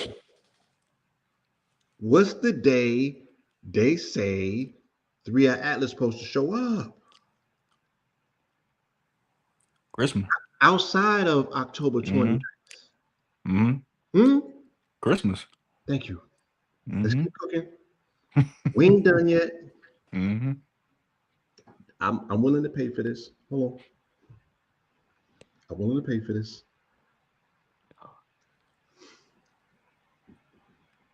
Why they keep referencing copper tone or fool's gold, iron pyrite, right?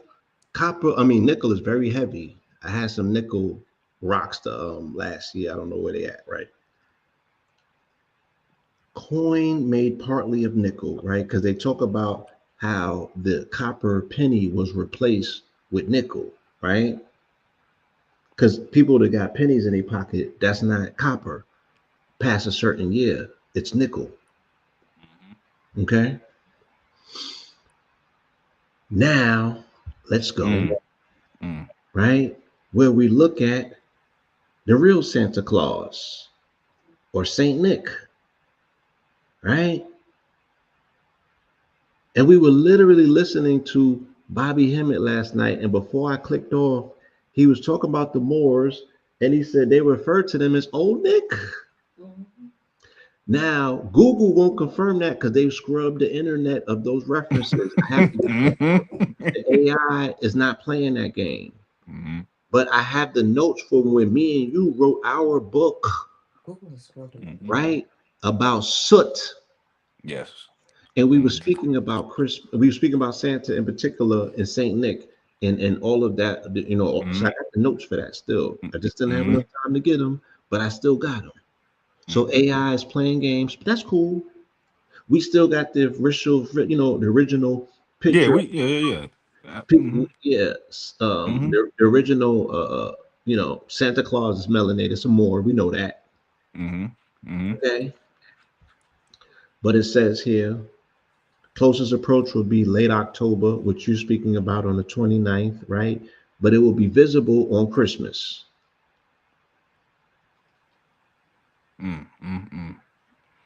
Okay. Re-emerging into view. Christmas viewing around December 25th, the cosmic will become visible from Earth. Okay. Let's take a look at Satan and Santa etymologically, right? We can see it's the same word with all of the same numbers to check out in the number sequence. All three of them check out. It's the same person. It's the same shit, right? The devil's nickname. The most widely accepted origin is simply as familiar and often humorous. Substituted for the name of the devil is Satan. This usage dates at least to the 17th century. Old Nick, right? German folklore, Old Saint Nick, Machiavelli, right? Machiavelli, known for his pragmatic and amoral political theories, was so shocking to his contemporaries that some writers dubbed the devil Old Nick after him. Okay? The prince. Okay? When we speak about Atlanta being Atlantis, right? Right after that demonstration, what happens? The aliens show up. They show up prominently. Nigga popped out to Magic City. Okay? We ain't gonna talk about them. Right? Whatever. This movie's coming out, right? Right in time. The Age of Disclosure, coming out on November 21st. Right? Raw Ogu, that's the slide is out of place. I had that up there with the ghouls or what have you.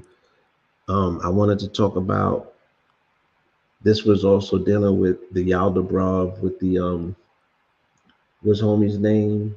General Zod and Superman. This slide is out of place. I meant that for earlier. Yeah, because we was talking about the entities was trapped in the in that glass thing you was talking about. Okay. Yeah, we'll get back to that. I might be all out of it because this is going into a whole nother presentation. Yeah, this is going to be a continuous conversation, Blue, that we have. You know, because these portals, the Pope and all of that. I'll leave it on that note. Yeah, and I'm talking about too. You know, you and I, we're gonna keep giving the family our personal insights, and of course, what's going on the celestial level when it comes to this 3i Atlas, because there's so many narratives going around. So this is the place to be if you really want to get that galactic knowledge. Yeah, my presentation is finished for the evening. I think that we've done enough here to like lay out our case, and it's going to be continuous, but I think we did a great job foundationally of making some connections that are undeniable, standing on business, owning this narrative, and we're going to continue to steer it directly to where it needs to be and what it needs to be. And like Blue Dream said, they're coming with everything that they need to park up and give assistance. It's there for guidance. It's not there for intervention. It's there for your remembrance. It's there for your encouragement. It's there for you to wake the fuck up and do what needs to be done. It's not here to do it for you though. Right. So just let this be a beacon, a calling that it's time. And as the brother AA so eloquently said, purge your vessels of any unnecessary luggage so you could be light as a feather, so you can get the downloads and you can know what to do with them. Don't entertain fear. Don't pay attention to these clowns who are going to attempt as best as they can to distract you from your upgrade and your upload and your come-ups. They want to crash your party. Don't allow them. Okay? And also too, for the family, continue to remain pure at heart, to really take advantage of your own personal timeline. You want to follow the same geometry that your heart takes, which is a spiral. So in order to do it and to adhere to that specific geometry, which is the geometry of gravity, you want to do something that you enjoy doing. So whether it's having a conversation like Blue Dream and Blue had that made time seem like, it went, at the speed of light, your heart has the capacity to extrapolate voltage from gravity. So that acceleration that you feel is the electrical, activity that is being implied in the body that you're feeling when you are having a conversation that seems like it's bending space and time, but that's all relative to your heart beating at a certain beat and ratio, it's collapsing in on itself, in order to accelerate gravity through it, and thus you're manipulating time and space. So, in order to again move in sync with that specific geometry or that spiral, and to cosmically tether yourself to these celestial geometries within time and space, you want to do something that you truly enjoy doing, because there's honestly a biological effect that happens and is triggered through the heart when you do it. So you're folding space and time literally when you do such. That part. So I'll leave posing the questions. I'm not a heretic, but I reserve the right, um, you know, to punch up and to say, hold on, like I need answers. How can God demand obedience of us but allow open rebellion from an underling who brings harm to his chosen ones? Mm-hmm. Right? It's time to change the cosmic order, and it's only going to change with us being righteous, but also being rebellious to BS. Mm-hmm. You feel me? And I was given the God given right to discern, to ask questions, and exercise my free will. Okay? And if God is the all, who exactly are we fighting? Nobody. Mm. Nobody. It's an illusion. Prepare yourself for your upgrade. Prepare yourself to reconnect and make us whole once again. Mm-hmm. Like he said, these are long gone ancestors that are returning to fill in a gap that has been exploited Mm-hmm. because of their absence, right? Someone has been allowed to concoct and run with a lie, and that's coming to an end.